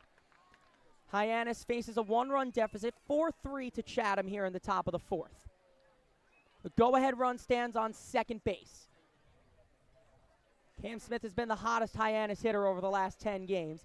He stands in with the bases juiced. He takes the 1-1 right down Broadway for strike 2. And over his last 5, batting .350 right now. So a guy that has continued to be in a really strong situation in these last 5, seeing it like a beach ball. Absolutely, seeing the ball well, and we saw him in that leadoff spot a couple games, and he just attacks the ball early. He is working deeper into this count, but you can just tell he is confident swinging in every single aspect of this game. 1-2, it was dropped, and it looked like it could have fallen into the zone, but the drop will not help it. Count runs even to 2-2. Something that's so big is, you almost wish, if Carlos Ray is like, I wish we got an out right there for a bunt. He wished he could have got one of those free outs, but now with bases loaded and Cam Smith up to the plate with no outs, this is a very dangerous and very important pitch coming up. 2 balls and 2 strikes, nobody out with the bases loaded. The pitch to Smith, on the ground to third, and past Casarilla down the line for a base hit. No, was it ruled foul? Yes, it was. Oh, that was close. It was down there just beating it inside the bag down the left field line in that situation. That one was a tough one on that spot. And now, once again, in this spot, you push it down, and now you're loading it full. Looked like it went right over the bag, but it was called foul. Must have not taken out a bit of chalk. Thought I saw some bounce up. But a sigh of relief from Ray, and we'll do the 2-2 again. The pitch. Inside, 3-2. Nowhere to put Smith with the bases loaded. And that is a great take right there. I mean, a tough off-speed pitch right there. As you can tell, it started on the plate and just rolled off. A great take there with 2 strikes to force the count to 3-2. Remain disciplined. That was going to be a big one. Got to give him something to hit, or else the tying run is walked in. Here's the payoff from Ray. He fouls it back. Good pitch. He went high cheddar and just high enough where Smith can't turn on it, but high enough where he may have to bite at it. That's what he did. Absolutely. 188 the pitch before, and it rose it to 91 up in the zone. That's a tough pitch to go up and get. The count is full on Cam Smith. Carlos Reyes 3-2 is pop foul again. Here in this spot. Now going to be the 9th pitch of this at-bat coming here. Full count. Cam Smith understands how large this situation is, and it's as lengthy of an at-bat that the umpire needs new balls, and he'll have to call in from the umpire kid. Absolutely, a lot of foul balls, and he's thrown a lot of pitches, and even though the first two were supposed to be sack bunts, there's supposed to be 2 pitch ABs, and it's just been long ABs after long ABs for Carlos as he's come into this game. Here's the payoff. It's strike 3. Smith down looking. He dotted the inside corner. Nothing Smith can do about that, and there's one away. A massive strikeout for Carlos Rey. That was such a great pitch. After a long AB, put 92 right in on Cam Smith's hands. He just could not pull the trigger quick enough. What a pitch after a long AB. Now you go to Austin Kelly here in a big spot, but something you have to watch is Ray already going to be the 20th pitch. First pitch to Kelly's outside. Yeah, you mentioned it. Throwing a lot of pitches early. Throwing a lot of pitches, 20 pitches, and just record his first out. He had a sac fly last inning, had runners on second and third, got one of them home. Fouled back right in front of us, and it hit the screen, and his count is now even 1-1. It's hit the top of the screen. And in that spot, Hobson doing a great job, mask right off, trying to go track it, but screens right there, and it makes contact with it. So we will see. But once again, you have to take advantage of these bases loaded in this spot, especially when you're down 1. You just got to get one across. If you leave them loaded again, you just got to get that tying run here if you're Hyannis, because this is a superb opportunity. A fly ball most likely ties the game with Earhart's speed. The 1-1 is a fly ball, right field and deep. Back goes Miller Green, still back, and it's a ground rule double. It's bounced over the wall. 1 and 2 runs will score. A 2-run double for Austin Kelly. Jacob Irons on the call for Have a Day, Austin Kelly. And now Hyannis has taken a 5-4 lead. It took just 1 bounce, maybe off the warning track, hopped over the wall, and 2 runs will score. Kelly moves to second. Staying at third will be Hainline, and Earhart and Mitchell both score. Hyannis has a 5-4 lead. Great piece of hitting there, just finding the gap. In that situation with Hyannis, they were able to push it far enough back onto that warning track where it's gravel out there. It's not dirt, so it's going to give a nice little hop to it. It's not going to eat it up. First pitch to Taylor is low. And Iron, something that you're alluding to, something that you're alluding to is that was such a big moment in the game. Such a big moment. Either way, whether he gets a big out there and forces 2 outs or a double right there and scores 2 runs, such a big moment in the game. And we're starting to get to this 5th inning. Inside, but clip the inside corner. 1-1 on Will Taylor. Because we talked about it in the pregame. This 5th inning was huge. If Hyannis is leading or Chatham is leading after 5, they both are undefeated at 5-0. But if you are behind after 5, Hyannis is 3-7. Chatham is 0-11. That is your big stat right now. So if you have to be fighting to the 5th, like nothing left. 1-1 to Taylor is on the ground to short. Fabian fields and throws. 1 run will score. It is Hainline crossing the plate on the RBI ground out by Taylor. The lead is now 6-4. And again, those productive outs, even if you're not getting the ball down and getting yourself on base, another productive out that scores the 6th run for Hyannis. Yeah, that's Will Taylor's 6th RBI on the summer. When base runners have been on for him, he has found a way to work them in. Absolutely, and you want a guy that can do that. It's not always going to be a double. First pitch missed. You're not going to always be able to get a hit. You're not going to always be able to get a double and score that RBI with a gapper. You got to find ways to really produce runs right there. So a ground ball, hard ground ball up the middle gets you that RBI. It gets the job done.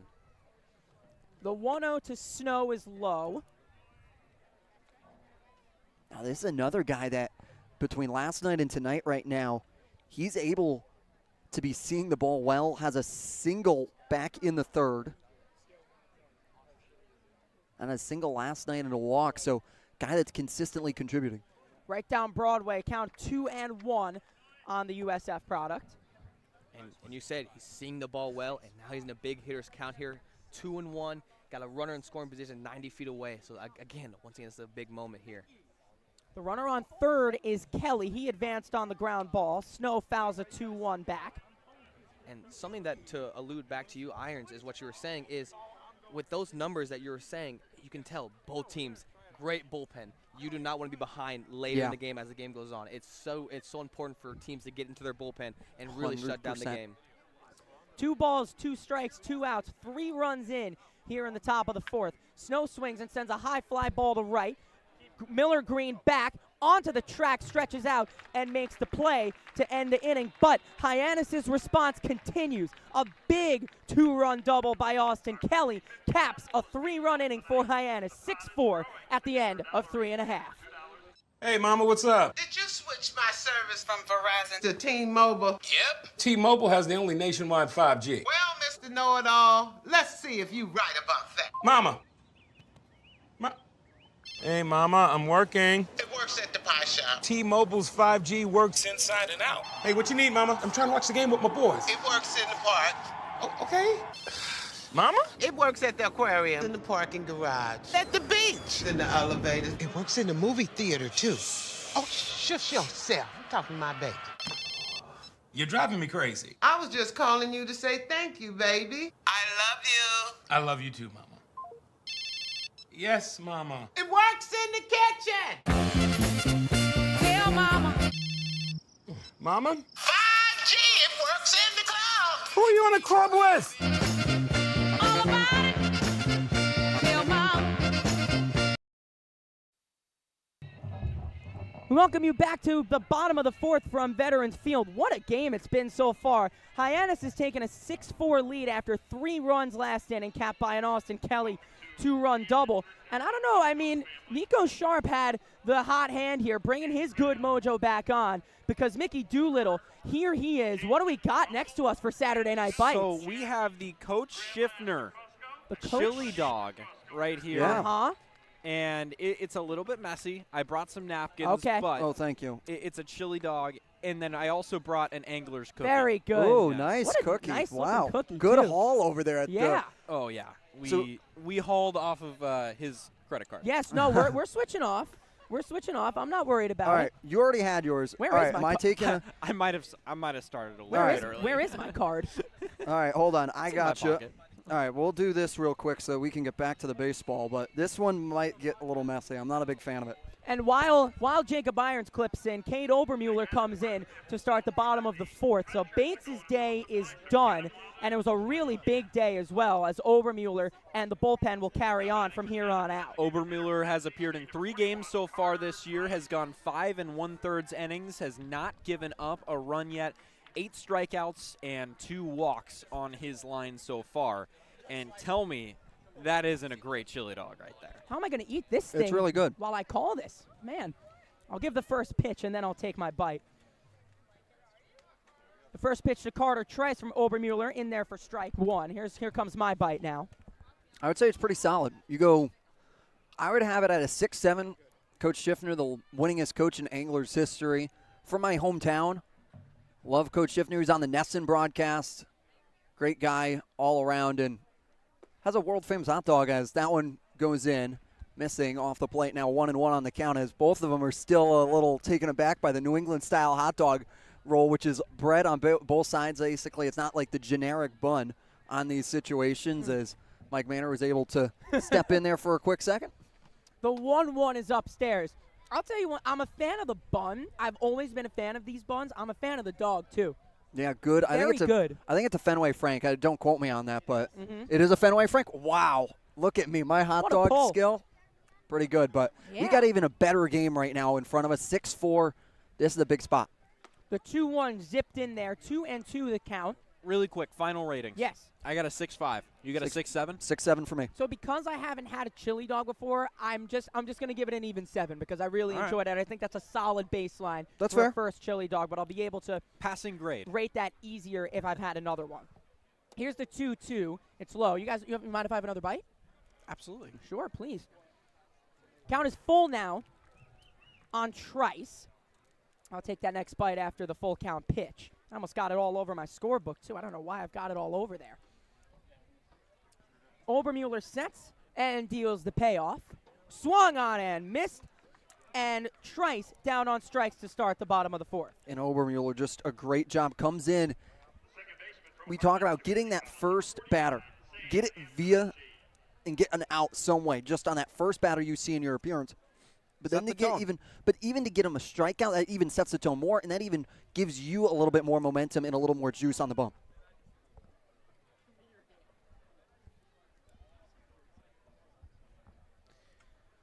First pitch to Antonacci is outside from Obermuller. Final line on Ethan Bates. He went 3 innings, gave up 4 runs on only 2 hits. He walked 2 and struck out 3. The 1-0 is inside. One of those hits being the big one. The big blow in the bottom of the second was that 3-run shot from Hobson. Yeah, and Hobson is that batter that you want to circle because that one was cooking down the line. He was able to sit on it. The 2-0 in there for strike 1. Good response in that situation to battle back, get over there in time. Now 2-1, that's what Obermuller likes here, to try and battle back into these counts. The Iowa Hawkeye on the mound deals the 2-1. It's a bunt right down the line, but foul. And that's what you're going to see out of Chatham here. We saw it a little bit when they had runners on earlier in this game. They want to try and manufacture runs to the best of their ability, and I'm very optimistic that if they can get them on, they're going to be moving them quickly and effectively in this spot. Count is 2-2 on Antonacci, the second baseman for Chatham today. The 2-2 swung on and missed, and 2 straight batters go down swinging for Cade Obermuller. Great start for him. Great start indeed. What's better than getting your first batter out via the strikeout? Your second batter, you're continuing to load it up. So 2 away via 2 strikeouts for Cade Obermuller to start off the bottom of the fourth. Would be big for the offense to get a shutout inning out of the pitching after responding with 3 runs to take a 2-run lead. First pitch in there for strike 1.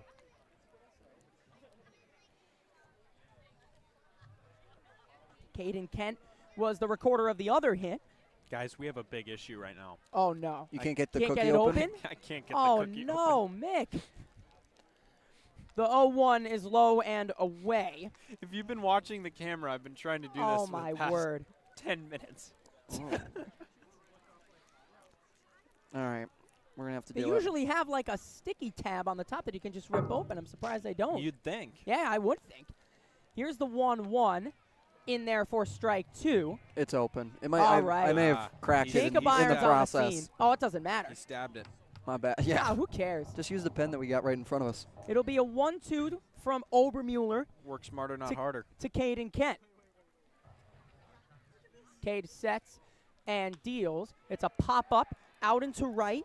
In is Earhard to make the play and end the inning. Strong 1-2-3 inning. Great work from Cade Obermuller in his first inning of relief. 6-4 Hyannis at the end of 4 here from Veterans Field on the Harbor Hawks Baseball Network.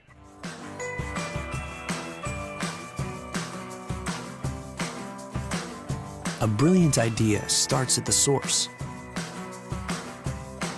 Through innovative design, we're taking steps to create a better future.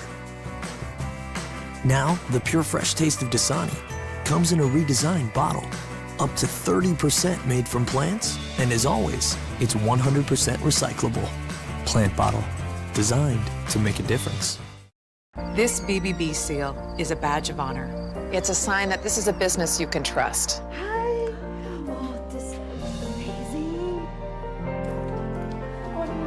Each year, millions of people see the BBB seal on a door or a window or a website and breathe a little easier. See the seal and know you've made the right choice.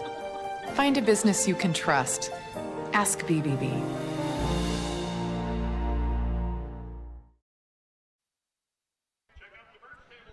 To the top of the 5th we go. Hyannis has a 6-4 lead. Guys, happy July. It's July 1st. It's coming up on Independence Day weekend. And the crowd here at Veterans Field is completely telling us that. I mean, what a wonderful crowd here at a wonderful field here in Chatham. They've packed out the bleachers here in front. They've got lawn chairs down each line. There's a really nice hill out in right and center field that the cars are lined up on. What a wonderful, wonderful scene. Cape Cod baseball at its finest, guys. Excited, and you talk about it. This is that picture-perfect night. Have a little bit of chill, toss the sweatshirt on, but we're ready for baseball. First pitch to Trey Lipsy. He got some chin music, and I don't know if it hit him or if it fouled. There's been no signal. The hands went up. Don't know if it was to say it was a dead ball or it fouled, but because Lipsy digs back into the box, they'll give it a foul ball. So the count is 0-1 on the Ohio State Buckeye. The official count is 26. So still no movement there. He stays in the box. That's fought off down the left field line. Slicing foul. Lipsy quickly behind 0-2. Lipsy 0 for 2 so far in the day. Flew out to Etzel in center field. Popped up back to Sokol when he was back out there. But now trying to work and break through as the fog once again starting to come in. Long set from Ray. He winds and deals, fouled off Lipsy's foot. It's coming in from all angles, coming in from behind us, coming down the left field line, blowing in out from the foul pole in right. This doesn't look good right now. No, it doesn't. And we're only in the top of the 5th. You need to complete 5 innings in order for a game to be called off and completed. So if we're not able to get through this inning, we'll be back here no contest another time. You'll have to be resumed, but once again, it's going to take a little bit for fog to roll in. So you go on it if you're 0-2's outside, 1-2 the count on Trey Lipsy. If you're in this situation for Ray, you just want to try and work out here, get your 1, 2, 3 rather quickly before the situation worsens so that you can get your bats up to try and tie. 1-2 to Lipsy. That one sure hit him on the Evo Shield. Number 27 on the season. And a quick signal. They're maybe saying that maybe he didn't make an effort to get out of the way, but it's quickly killed, and he goes down to first, does Trey Lipsy, with a leadoff hit by pitch, number 27 on the season. 27 on the season, but now he has been hit 6 times, making him a pacer of the Cape Cod Baseball League, leading the league in hit by pitches. And that's a guy that you don't want to hit or let on first. No. Because he has a ton of speed, and he can steal a base on you at any time. So Lipsy leads off by getting hit by a pitch. That brings up Aaron Parker. If the fog worsens, if it betters, we will update you. There has been some accumulation of fog as the first pitch is ripped, and it's straight to Antonacci at second. Luckily for the Hawks, Lipsy was not too far off the bag, was hit fairly hard, but it was soft enough that Lipsy was able to react and get back in time, so he's not doubled off. So a line out for Parker, and that brings up Earhart. Yeah, and part of Lipsy's game, he credits last summer to the Kalamazoo Growlers of the Northwoods League. He was there, and that's where he developed how to steal a base. He had 16 for them and had 9 this year for the Buckeyes, so comes in really versatile on the base pass. He likes summer ball to test out how he jumps. Earhart takes the first pitch high.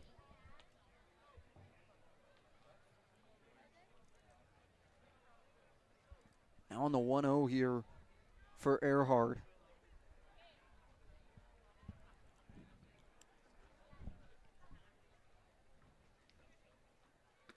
Ray deals, takes it inside. Yeah, and Earhart was able to work a walk back in the 4th like we talked about, trying to add on potentially if he can to another one, trying to get that second hit. Had one yesterday off the bunt. Check back at Lipsy, and it almost got by Caden Kent. Needed to drop to a knee, almost like a catcher, to keep that one in front of him and from going behind him and allowing Lipsy to advance to second. Earhart today 0 for 1 with a walk, and he later came around to score in the previous inning. Just killed the rest of that chili dog, guys. It was really good. 2-0's outside. 3-0 the count now on the Oklahoma State Cowboy. Don't want to put him and Lipsy on. That's a lot of speed, especially with the top of the lineup coming up. Nick Mitchell also deadly on the base paths. The 3-0. He swung on the 3-0, and he slapped it into right for a base hit. Lipsy rounds second. He's going to third. There is a throw down to third, and it gets over and by him. And Lipsy will score on the errant throw. Going to second is Earhart. It's an RBI single on the throw and error. Lipsy will score. Now 7-4 to Hyannis. We talked about being aggressive in that situation.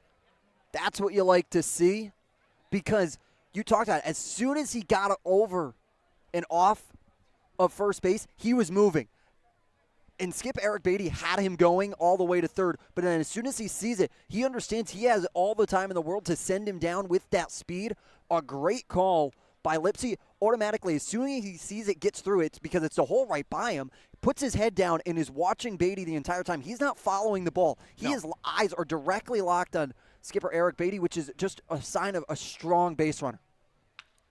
On the ground, to second by Mitchell. Antonacci fields off balance. He makes a nice play range into his backhand side to retire Mitchell. Earhart goes to third. So there are 2 outs now, a runner 90 feet away from scoring for Hainline. An underrated part of that play is that Earhart was swinging 3-0. Yeah. And extremely underrated. Yeah, I was going to get back to that. That is a very interesting call, but made nice. And they're going to go have a chat with Ray on the mound. yeah, but he was able to find a gap. It wasn't the hardest hit ball ever, but it was placed absolutely perfectly between Kent and Antonacci in between first and second. And that's not hit so hard. That's what allows Lipsy to advance. Yeah. That's why you find that soft contact. And if that's hit hard enough, Lipsy doesn't even think about it. But it just got fisted off to that right-hand side, and that allows Lipsy to advance and create that unearned run there. So big work from Lipsy as well as from Earhart. He'll get credit, believe, with the single. We'll take a look at the score. He gets the single, and then he advances to second on the throw.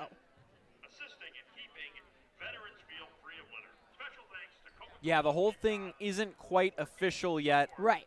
But we do have confirmation that that was, not quite confirmation, but it all but says that it was an error.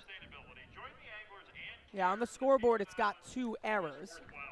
And that's going to end the day for Carlos Ray. So we'll take a quick break. As the new Chatham pitcher warms up, we'll tell you all about him right after this. Hey, Mama, what's up? Did you switch my service from Verizon to T-Mobile? Yep. T-Mobile has the only nationwide 5G. Well, Mr. Know-It-All, let's see if you right about that. Mama. Hey, Mama, I'm working. It works at the pie shop. T-Mobile's 5G works inside and out. Hey, what you need, Mama? I'm trying to watch the game with my boys. It works in the park. Oh, okay. Mama? It works at the aquarium, in the parking garage, at the beach, in the elevator. It works in the movie theater, too. Oh, shush yourself. I'm talking to my baby. You're driving me crazy. I was just calling you to say thank you, baby. I love you. I love you too, Mama. Yes, Mama. It works in the kitchen. Tell Mama. Mama? 5G, it works in the club. Who are you on a club with? All about it. Tell Mama.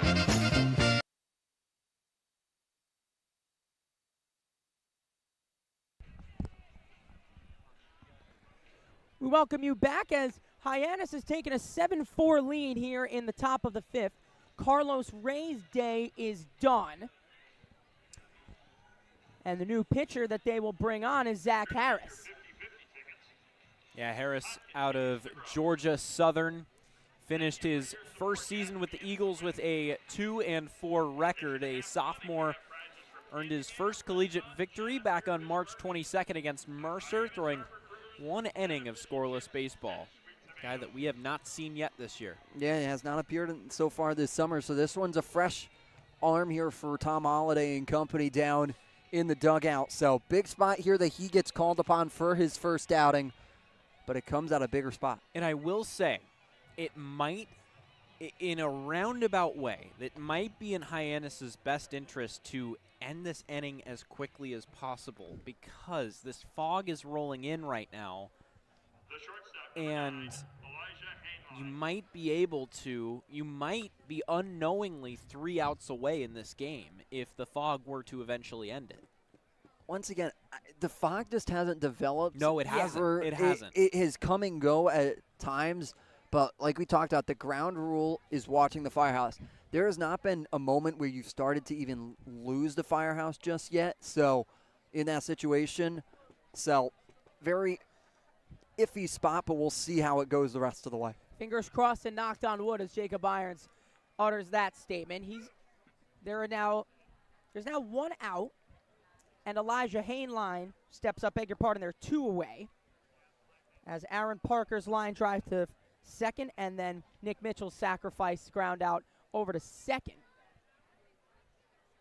As the first pitch to Hainline is on the ground to short. Casarilla fields on his backhand side, fires in time to retire Hainline. But one more run scores on the errant throw. That allows Lipsy to score 7-4 to Hyannis after 4.5. We're halfway home from Veterans Field. That chip on the shoulder, that started at a very, very young age. People's expectations are, they're cool, they're fun, but mine are bigger.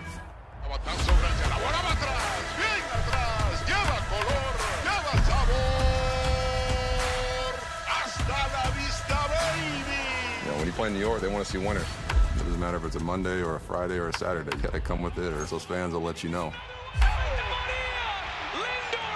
Pick one thing from me, pick one other thing from another player, make it your own, you turn to who you want to be.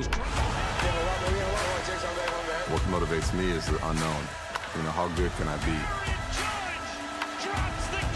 You get away from the lights, you get away from the camera. Mientras más presente yo esté en la caja de batería, más éxito tengo. Man, how can you not keep it fun, man? This is a kid's game. If you could go back and tell 10-year-old Francisco one thing, what would it be? Be a bad mother.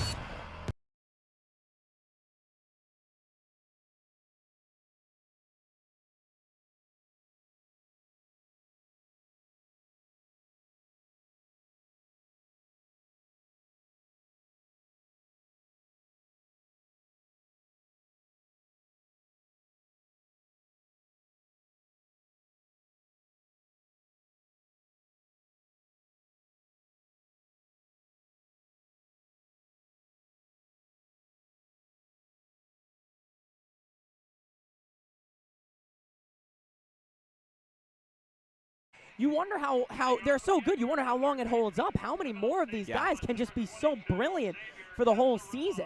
So Bates started this game off, gave the Hawks a strong 3 innings. He had a blow-up second, but around that second inning had 2 1-2-3 innings, and has handed the ball off to Obermueller, who comes out for his second inning of work. His first pitch to Xavier Casarilla is chopped foul right in front of the Hyannis dugout. Yeah, and once again, you have that situation in that spot. If you can go jump on him, that's going to be key in that situation.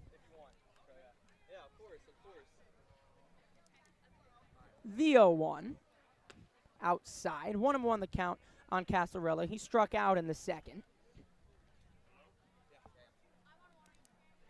Casarilla hitting .257 on the year. His next hit will take him into double digits.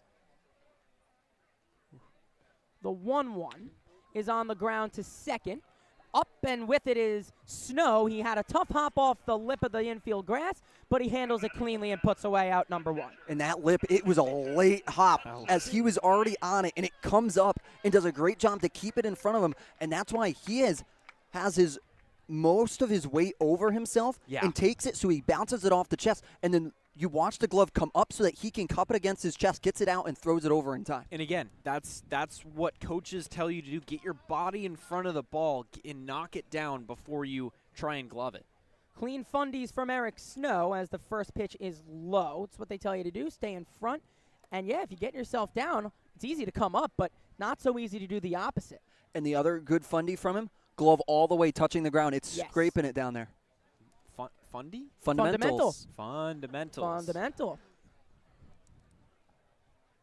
It'll be a 1-0 to Hobson. It was his blow that gave Chatham a 4-1 lead back in the second. He swings and misses. Count is 1-1. Was a 3-run shot. That's just about snuck over that left field wall right by the foul pole. Maybe about 347 feet as it just crept over the 340 sign down the left field line. The 1-1 is upstairs. And upstairs there now 2-1. This situation, Kate Obermuller continuing to work the outer part of the plate here on righties. That's what we've seen the goal from our pitchers so far today. Pitch misses, 3-1 the count. It was Hobson's 4th hit of the season. Coming into the day, he only had 3 in only 23 at bats. So he's been a regular featurer in this lineup. So breaking out of a slump in a big way. As here's the 3-1 from Obermuller. In there for strike 2. Ooh. Looked a bit high. And again, Hobson knowing the zone, he almost threw his bat down trying to walk down to first. This is going to be a pinch hitter here as it's going to be White coming in for the Anglers in spot. Here's the payoff. He got him as White down looking. 3rd strikeout in short work so far for Obermuller.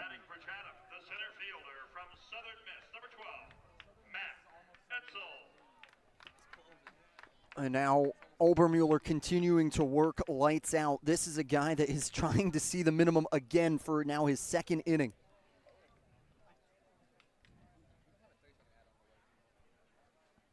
His first pitch squares to bunt, and he really pushed it as if it stayed fair, which it did not. Smith has a good chance of getting them. A little bit too much on that bunt.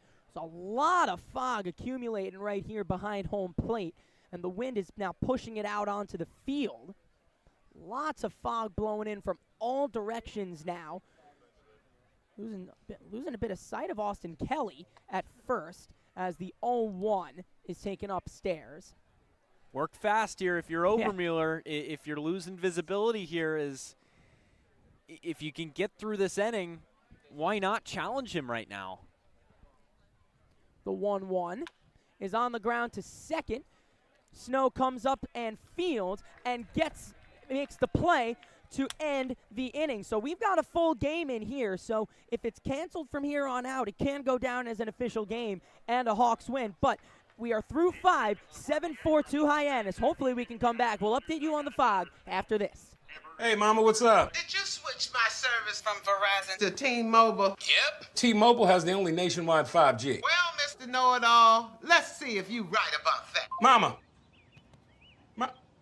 Hey, Mama, I'm working. It works at the pie shop. T-Mobile's 5G works inside and out. Hey, what you need, Mama? I'm trying to watch the game with my boys. It works in the park. Oh, okay. Mama? It works at the aquarium, in the parking garage, at the beach, in the elevator. It works in the movie theater, too. Oh, shush yourself. I'm talking to my baby. You're driving me crazy. I was just calling you to say thank you, baby. I love you. I love you too, Mama. Yes, Mama. It works in the kitchen. Tell Mama. Mama? 5G, it works in the club. Who are you on the club with? All about it. Tell Mama.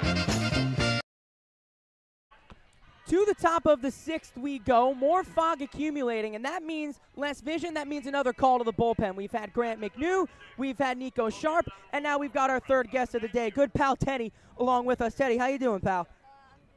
Wonderful, wonderful. Thank you for joining us here. Big Chatham fan, but hey, we're nice. We're hospitable over here at the Hyannis Harbor Hawks. We let everybody in. So how you doing? How you liking the game? It's a good game so far. Yeah, it's a pretty good game. Yeah, I think it's been a great offensive showing. I mean, a 3-run shot from Caden Hobson back in the bottom of the second. Wasn't sure where you were. Where were you sitting exactly? I was standing right there. You were standing right there. Were you able to see how much that got down the line by? Was it a lot, a little? I didn't have the best view of it. Yeah, I didn't either. You didn't? Okay. Well, listen, thank you, Teddy, for joining us. We got a few questions. Big baseball guy, big sports guy? Yeah, I like watching baseball. There you go. Who's your team? Red Sox. The Red Sox. Me being from New York, don't know if it's my favorite take. Me being the resident Yankees fan out here, I know. It's the first pitch to Cam Smith is check. Did he go? Yes, he did. Count as 0-1 on Smith. So we've heard you played football. Yes. So what position do you play in football? Yep. Running back and cornerback. Oh, so you got a little bit of speed on you All then. right. All right. All right now. So you got there all with the eyes, though, huh? With that running back, got to try and juke him out over there a little bit. Here comes the 0-1 to Smith. Look at this, a natural pro. He's laying out for balls over here. Hell This yeah. guy has been on radio broadcasts before. He knows it. He knows the situation he's been in. He's not no stranger to a Chatham game. Absolutely not. You're not a stranger to the fog, I assume. Is this one you've seen this one before? Yeah. It'll be a 1-1 to Smith. It's a chop foul, third base side, out of play. Count 1-2 on Smith. So how long have you been coming to Chatham Anglers games? Since I was like little, I've been coming to them like on the 4th of July. 4th of July weekend. Oh, the big one upcoming. That one's on Tuesday, so already is kicking off the weekend here up on Cape Cod. The 1-2 to Smith is a fly ball down the right field line deep. Over is Green Miller. He has no idea where it is because of the fog, and it drops in front of the wall. Cam Smith wheels around second. He's going to third, and they're going to hold him there. The fog playing a factor once again. We saw it at McKeon Park. We see it here at Chatham, and we'll see if the umpires get together after this. Play is called dead. It's a triple for Smith, and first base umpire Warren Nicholson is going to come in here. He may have a chat with Fred DeJesus about the fog now. Yeah, in that situation, it's one that you just have hands up in the air. You can't really find anything. Could you see that one over there, Teddy? No, I could barely See, it. if me and Teddy can't see it, and he's got pretty young eyes over here, so he can't see it, I think they're going to call him off as, yes, they will. Yep. We have now officially entered into a fog delay. We talked about it. That was going to be huge here in this game, was the fog, and even Teddy alluded to it. He's even been here for a couple times where we've been able to see some fog. Yeah. So what do you think plays the biggest factor here in this break? What would you be doing as a player that you got to stay loose here a little bit?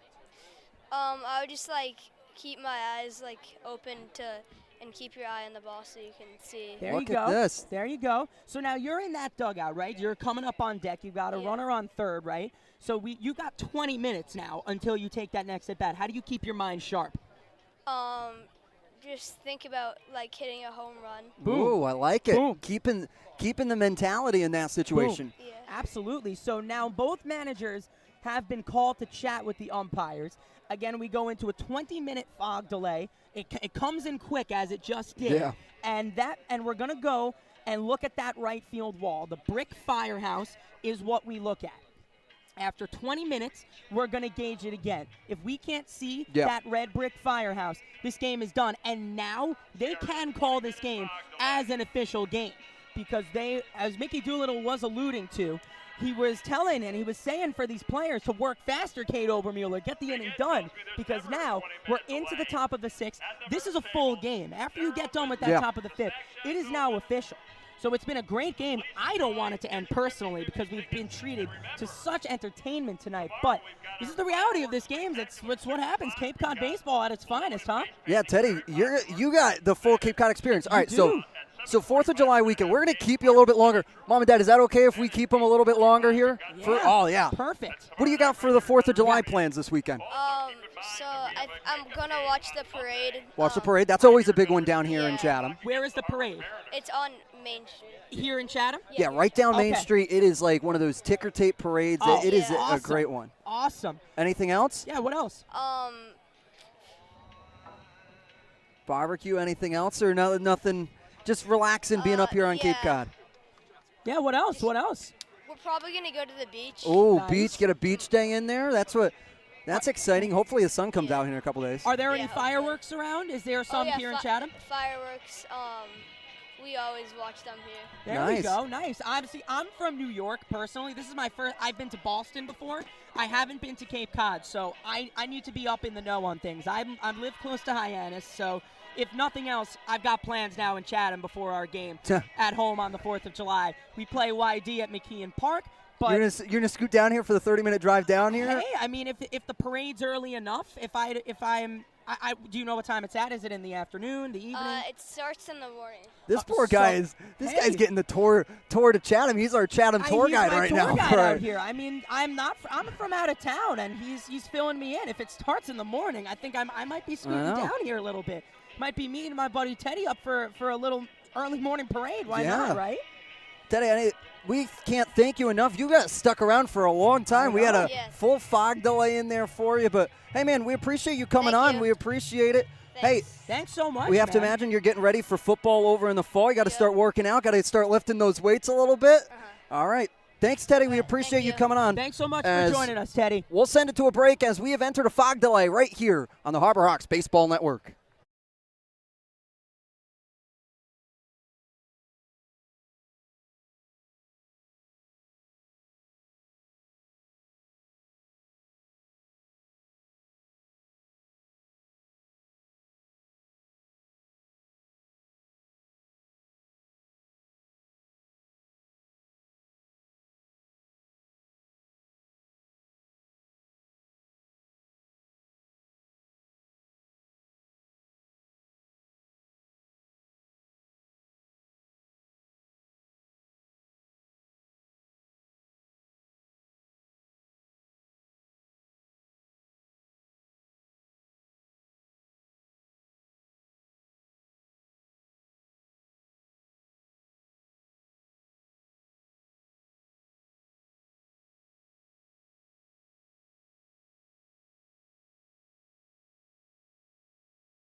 Well, welcome back for a fog delay. Owen is talking over the intro here. I'm Grant McNew. That is Owen Coppinger. Is that close enough? Coppinger. Coppinger. Not ing. Doesn't matter. Not ing. Doesn't matter. And wow, Mike, would you like to introduce yourself? You don't know my last name, do you? Mike Maynard, everybody. We just did a parking lot preview together. This is true. This is true. Your second one. My bad. I'm thinking of when Bria Losick had to introduce. Yeah. So for those who don't know, Bria Losick had to introduce both Mike.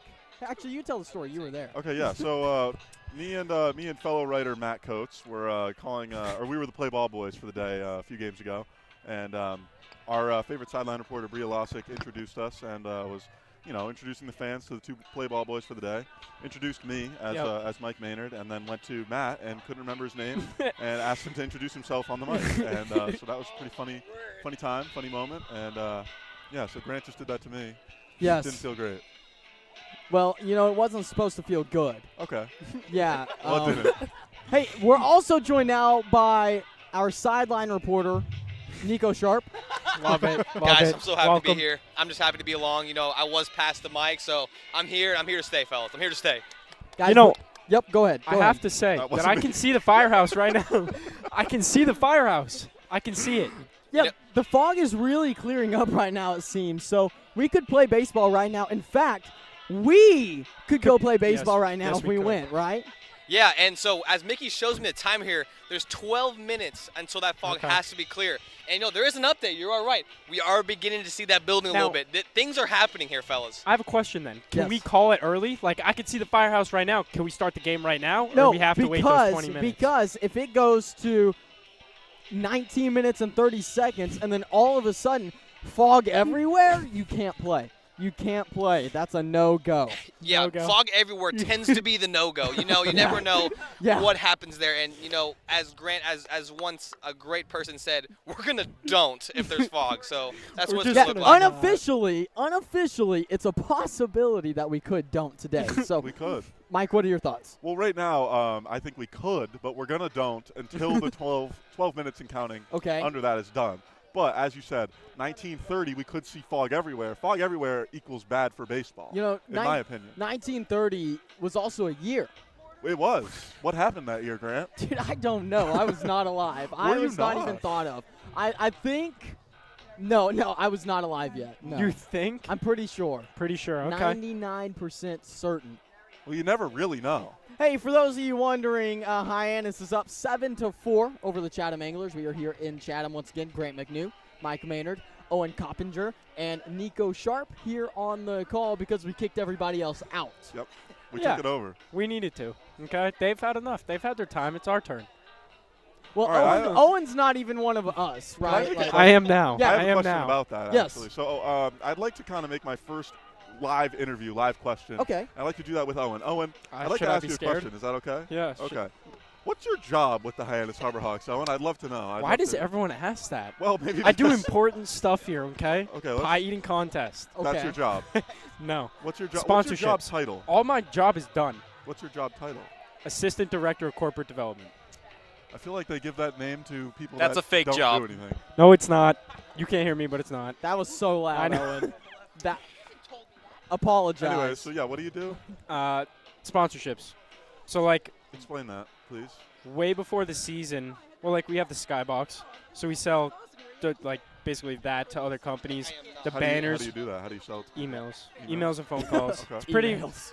It's the most boring thing You ever. don't go like door to Whoa! door. It's not the most boring thing. Like, I had fun It's doing important. it. It is important. It is very important. It is very important, I will say. But I have to say, my boss, Austin, that guy is very good at his job. Our boss. Our boss. Austin.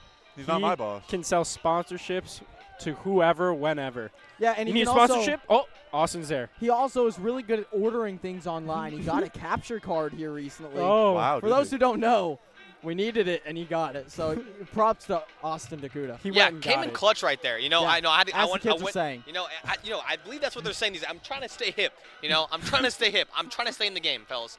Okay, but yeah, I mean, really clutch for that guy. I mean, really, you know, we needed that capture card, and we look up, and boom, he ordered it. So, Nico, what's a capture card to those who don't know?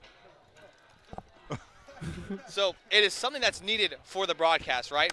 So the camera does not work if there's no capture card, So right? does it have a you capture cannot, card in it right you now? cannot get it done. Yes, correct. Austin did say that you could run it without it, but that is still up in the air, folks. And I would actually like to throw it back to you, Grant, because you were one of the ones who said that it could not be ran without it, but Austin Okay. said it would. So I just want to hear your perspective on it, please. Yeah, so this capture card, for those who don't know, it's a little box, right? And I know our camera's not working. I don't think that's because of our capture card.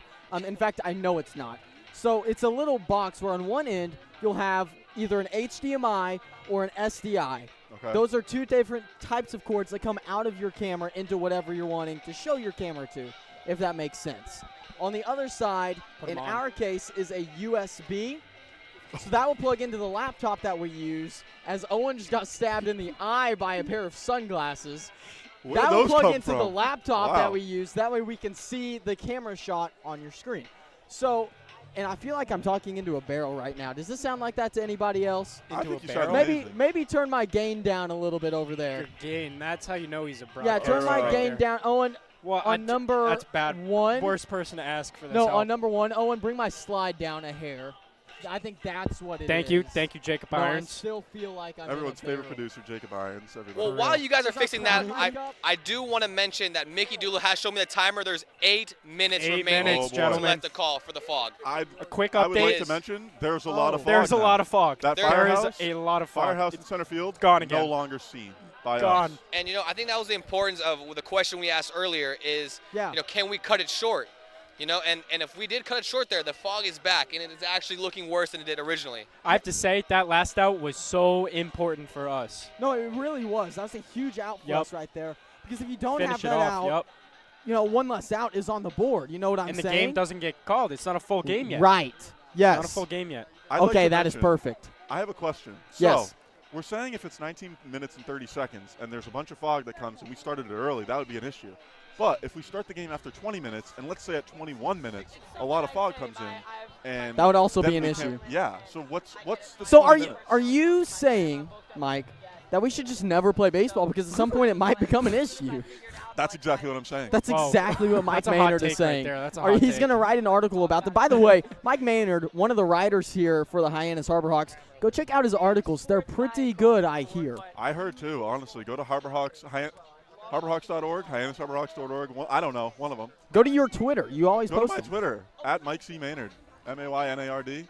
Also, a parking lot preview, right? I Yes. mean, we definitely want to Good highlight stuff. that. That is Another right here. great Good work stuff. done. So please, I mean, elaborate on the fans who don't know what that is. Thank you so much. Yeah, that's right here on this Hyannis Harborhawks YouTube channel. Hey, and while we're at it, just go follow me personally on Twitter, right? Since we're just going to, like, throw everything out there. Just interrupted his plug there. Yeah, that didn't really have anything to do with Harborhawks baseball, did it? now, Well, Grant? I work for Harborhawks baseball. Yeah. Do you? Are you I'd sure say- you're not wearing anything that says so? I Whoa, am, whoa, whoa, whoa, whoa! actually. Don't say anything. Anyway, That is such a lie. I want to, for the record, everybody, I know the camera's not working because Grant can't figure it out. Grant does have his Hyannis Harborhawks intern polo on underneath his sweatshirt. It's a little chilly, though. I think the It is sweatshirt so needed. cold. I don't It blame is you for so, having the sweatshirt and it on. was supposed to not be cold, and by that I was- mean I didn't check the weather, but Well, we talked I about it went in the to parking lot work. preview. Yes. Speaking of the parking lot preview, everybody listening should go check that out here on this YouTube channel every day before every game for the Hyannis Harborhawks. Me, Matt Coates, Jason Bouet, and Ben Pope whenever he's here. He's on vacation right now. We'll get him back. That We kid all- just hit a tank. I'm sorry. There's a wiffle ball game going on. So Owen will Can we never kick be a Owen off the ball? broadcaster. Yeah, thank you. Okay, Hey, it awesome. was awesome to talk to Owen Coppinger. That's going to No. be it for him. I'm staying Owen, on. it was an honor. We're going to take your headset. Goodbye. Nico's going to come in from the sideline, actually, into the Yes. booth with us. Hey, speaking of Nico, we haven't heard his voice in a while. Nico, what's up? Yeah, you know, I mean, so far, I mean, we're still looking. It's still foggy, you know. Yeah. So I mean, things are looking good. Mickey, can we take a timer count real quick? Because as of now, we have 4 minutes and about 45 seconds remaining to make a call here. And as of now, you know, I'm not seeing much house out there, fellas. So I if mean, you had to make a it's looking a call- little bit, looking a little bit Can downwards. you explain not seeing house what that means?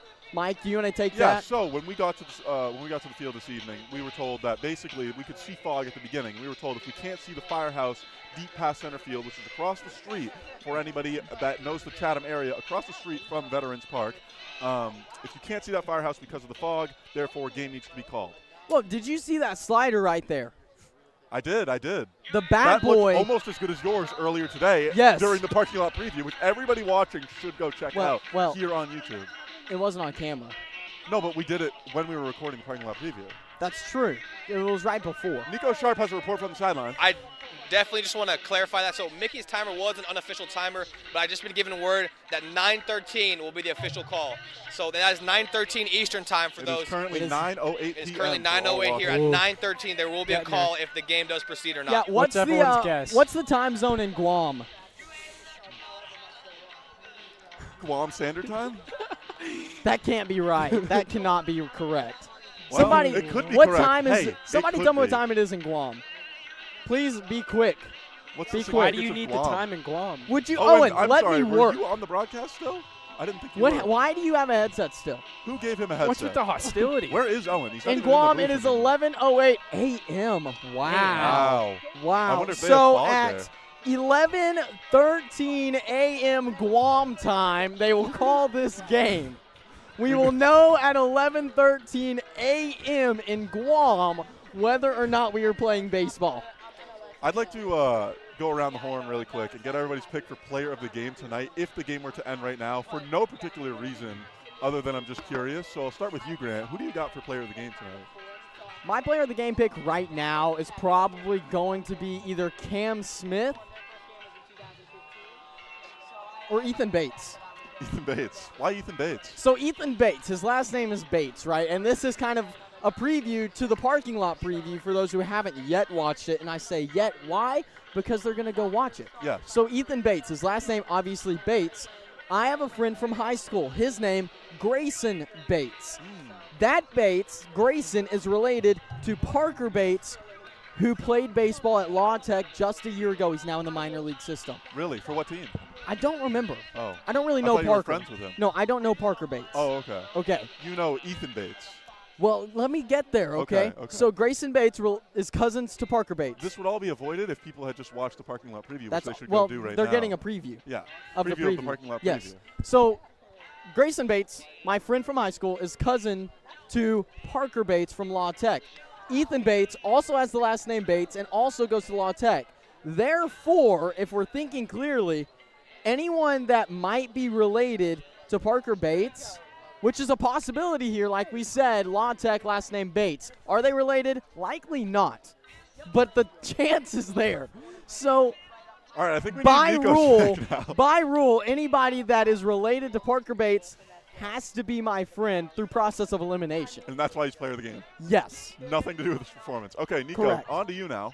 Okay, guys, I got two guys on my list so far, and I'll tell you who So I have Austin Kelly and Cam Smith, right? And I'm actually going to go to Cam Smith route here. 3 for 4 on the day. He's a home run short of the cycle right now, and just a guy who's been seeing the ball well, for the past week now.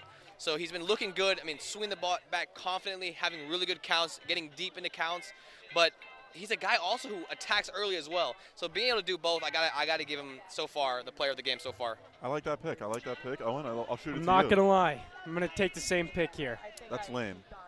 It's not lame. He's a home run shy of the cycle. That is pretty good in today's standards, if you ask me. All right, well, Babe Ruth might have something different to say. I'm going to go with Brad Keylori. Picked him earlier in the parking lot preview. He might not be in the game, might not be on the field, but we've seen him in the dugout. He's been hyping up the team. And, you got a 7-4 lead right now. Without Brad Keylori, that might not be a 7-4 lead. You never know. It could be very different if he went home. You know what? Maybe people's morale would be down. Maybe, Brad Key's not here. But he's there, and he's ready to cheer the team on. Let's hear it, Grant. I would like to pick my player of the game as Teddy. One moment. The umpires are on the field. They're going to discuss for a little bit. We had this last time as well where the umpires are discussing. Eric Beatty is now on the field. Yes, and we should see, the coaching staff from Chatham coming over as well. But, I picked for player of the game. Wonderful interview by him. Hey, let's take a quick break. We'll be right back after this. Hyannis up 7-4. Decision pending. We'll be right back.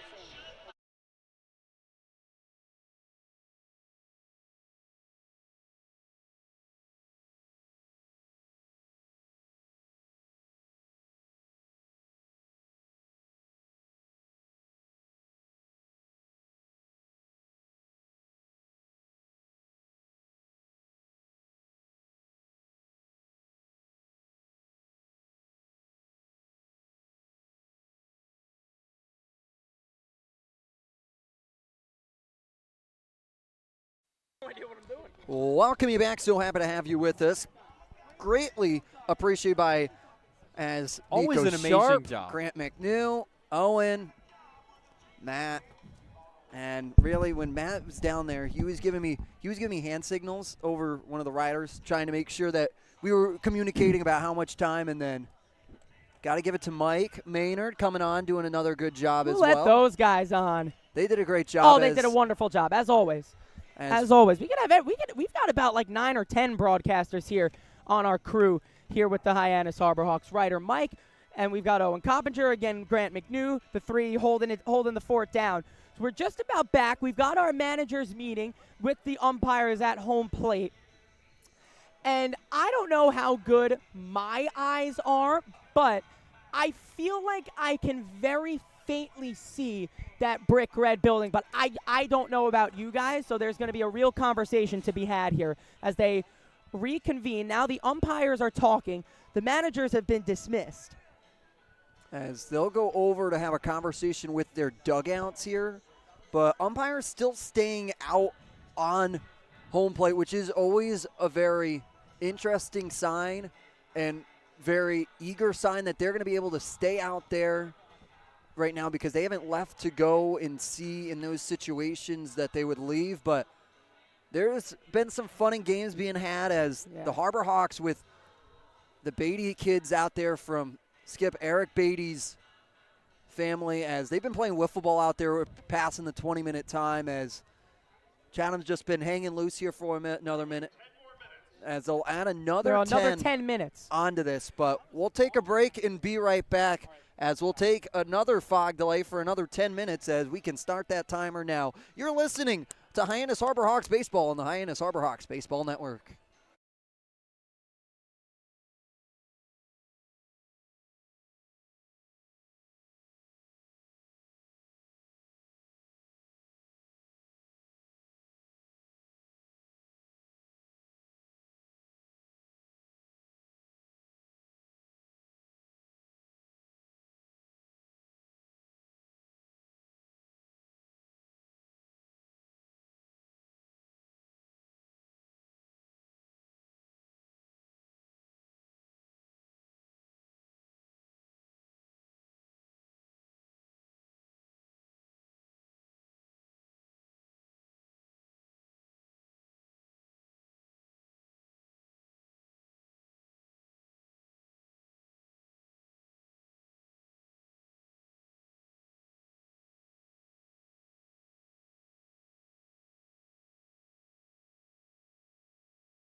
We welcome you back to Veterans Field. Thank you for waiting with us through this fog delay, but unfortunately, this game has been called. There has been much fog accumulating over the last half an hour. It's almost like a fog machine has just completely come on. A natural fog machine has just dumped a bunch of fog here onto Veterans Field. You can't even, regardless, to forget the brick firehouse back there, you can't even see the wall out in center field or right field. The wall in left is now losing visibility. So they have had to call this game here at Veterans Field. It is going to go down, finished, completed game, a 7-4 victory to Hyannis. So a really nice comeback victory. Despite it being short, it was a really nice win tonight from Hyannis. Yeah, the right call right now. We just can't see the outfield wall right now. Nothing. It's impossible to play in these conditions. So Hyannis is going to pick up another win on the year. This is their 9th. Chatham is going to fall to 5-11-1. And while we have you, we're going to take you around the out-of-town scoreboard real fast before we wrap up here. Brewster and YD. YD prevails over the Whitecaps 3-2. That game's final. In fact, every game is final just because this was a 7 o'clock start. Harwich and Cotuit. Harwich prevails over Cotuit in 10 innings, 3-2. Falmouth over Wareham, 11-5. And Orleans falls to Bourne, 6-5. But Michael, the player of this game has to be Austin Kelly. Has to be Austin Kelly. Brought in 3 runs, including that big 2 RBI ground rule double back in the 4th. And it was big. It was all part of that huge inning. And they've been playing from behind from almost the whole game. Hot start, got off to a 1-0 lead, but completely squandered it in a 4-run bottom of the 2nd inning, capped by a Caden Hobson 3-run shot. But from there, they worked back really strong. 2 runs in the 3rd, 3 runs in the 4th, and 1 run for insurance in the 5th before this game getting called in the 6th. And an underrated part of this game is Cade Obermueller working quickly through that 5th inning just before this game got called. It got called in the top of the 6th on the very first hitter of the inning when Cam Smith lined a line drive down the right field line. The right fielder, Miller Green, could not find it, and that's ultimately what made the umps say, okay, this is enough. So Obermueller working quickly, getting that 1-2-3 inning in the 5th. He goes 2 innings of perfect baseball, 6 up, 6 down with 3 strikeouts. He was really, really good tonight. Similar to the Wareham game where we saw just a lazy little fly ball out into left center, just dunk in, and that was what tied the game for Hyannis. They went on to tie that game, but Cade Obermueller going those 2 innings, he gets himself the win in the record book, and so does Hyannis, as we mentioned, with that out-of-town scoreboard. A huge win for them. They're able to creep up on Bourne and Wareham now, and even close the gap a little bit on Cotuit. Yeah, huge win. Maybe it was only 5 innings. Maybe it was another fog out here for Hyannis, but nonetheless, it's a win in the win column, and you couldn't ask for more. And it seems like they were even going to tack on a few more runs had this game continued. So the entertainment cut short here from Veterans Field. The fog calls the game after 5 innings. 7-4, our final score to Hyannis from Veterans Field. For Jacob Irons, for Mickey Doolittle, our producers Grant McNew, Nico Sharp, and Josh Schreiber, my name is Michael Kirsting. We'll be back home tomorrow at McKeon Park for Hyannis tomorrow night. 7-4 again, your final from Veterans Field. Thanks for joining us, everybody. Enjoy your weekend. If you live here, fun is your thing. If you live here, tough is your thing. Smart is your thing. Caring is your thing. If you live in Massachusetts, community is your thing. Since 1972, the Massachusetts State Lottery has provided over $25 billion to help cities and towns with the things they need most. If you live here, giving is your thing.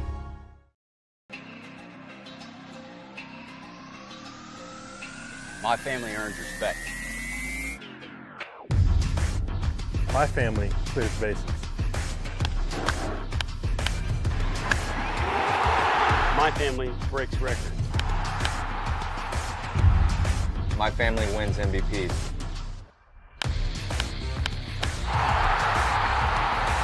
My family gives everything. My family makes history. My family wins championships. There's no family. There's no family. There's no family. There's no family like my family. Join the fam. Join the fam. Join the fam.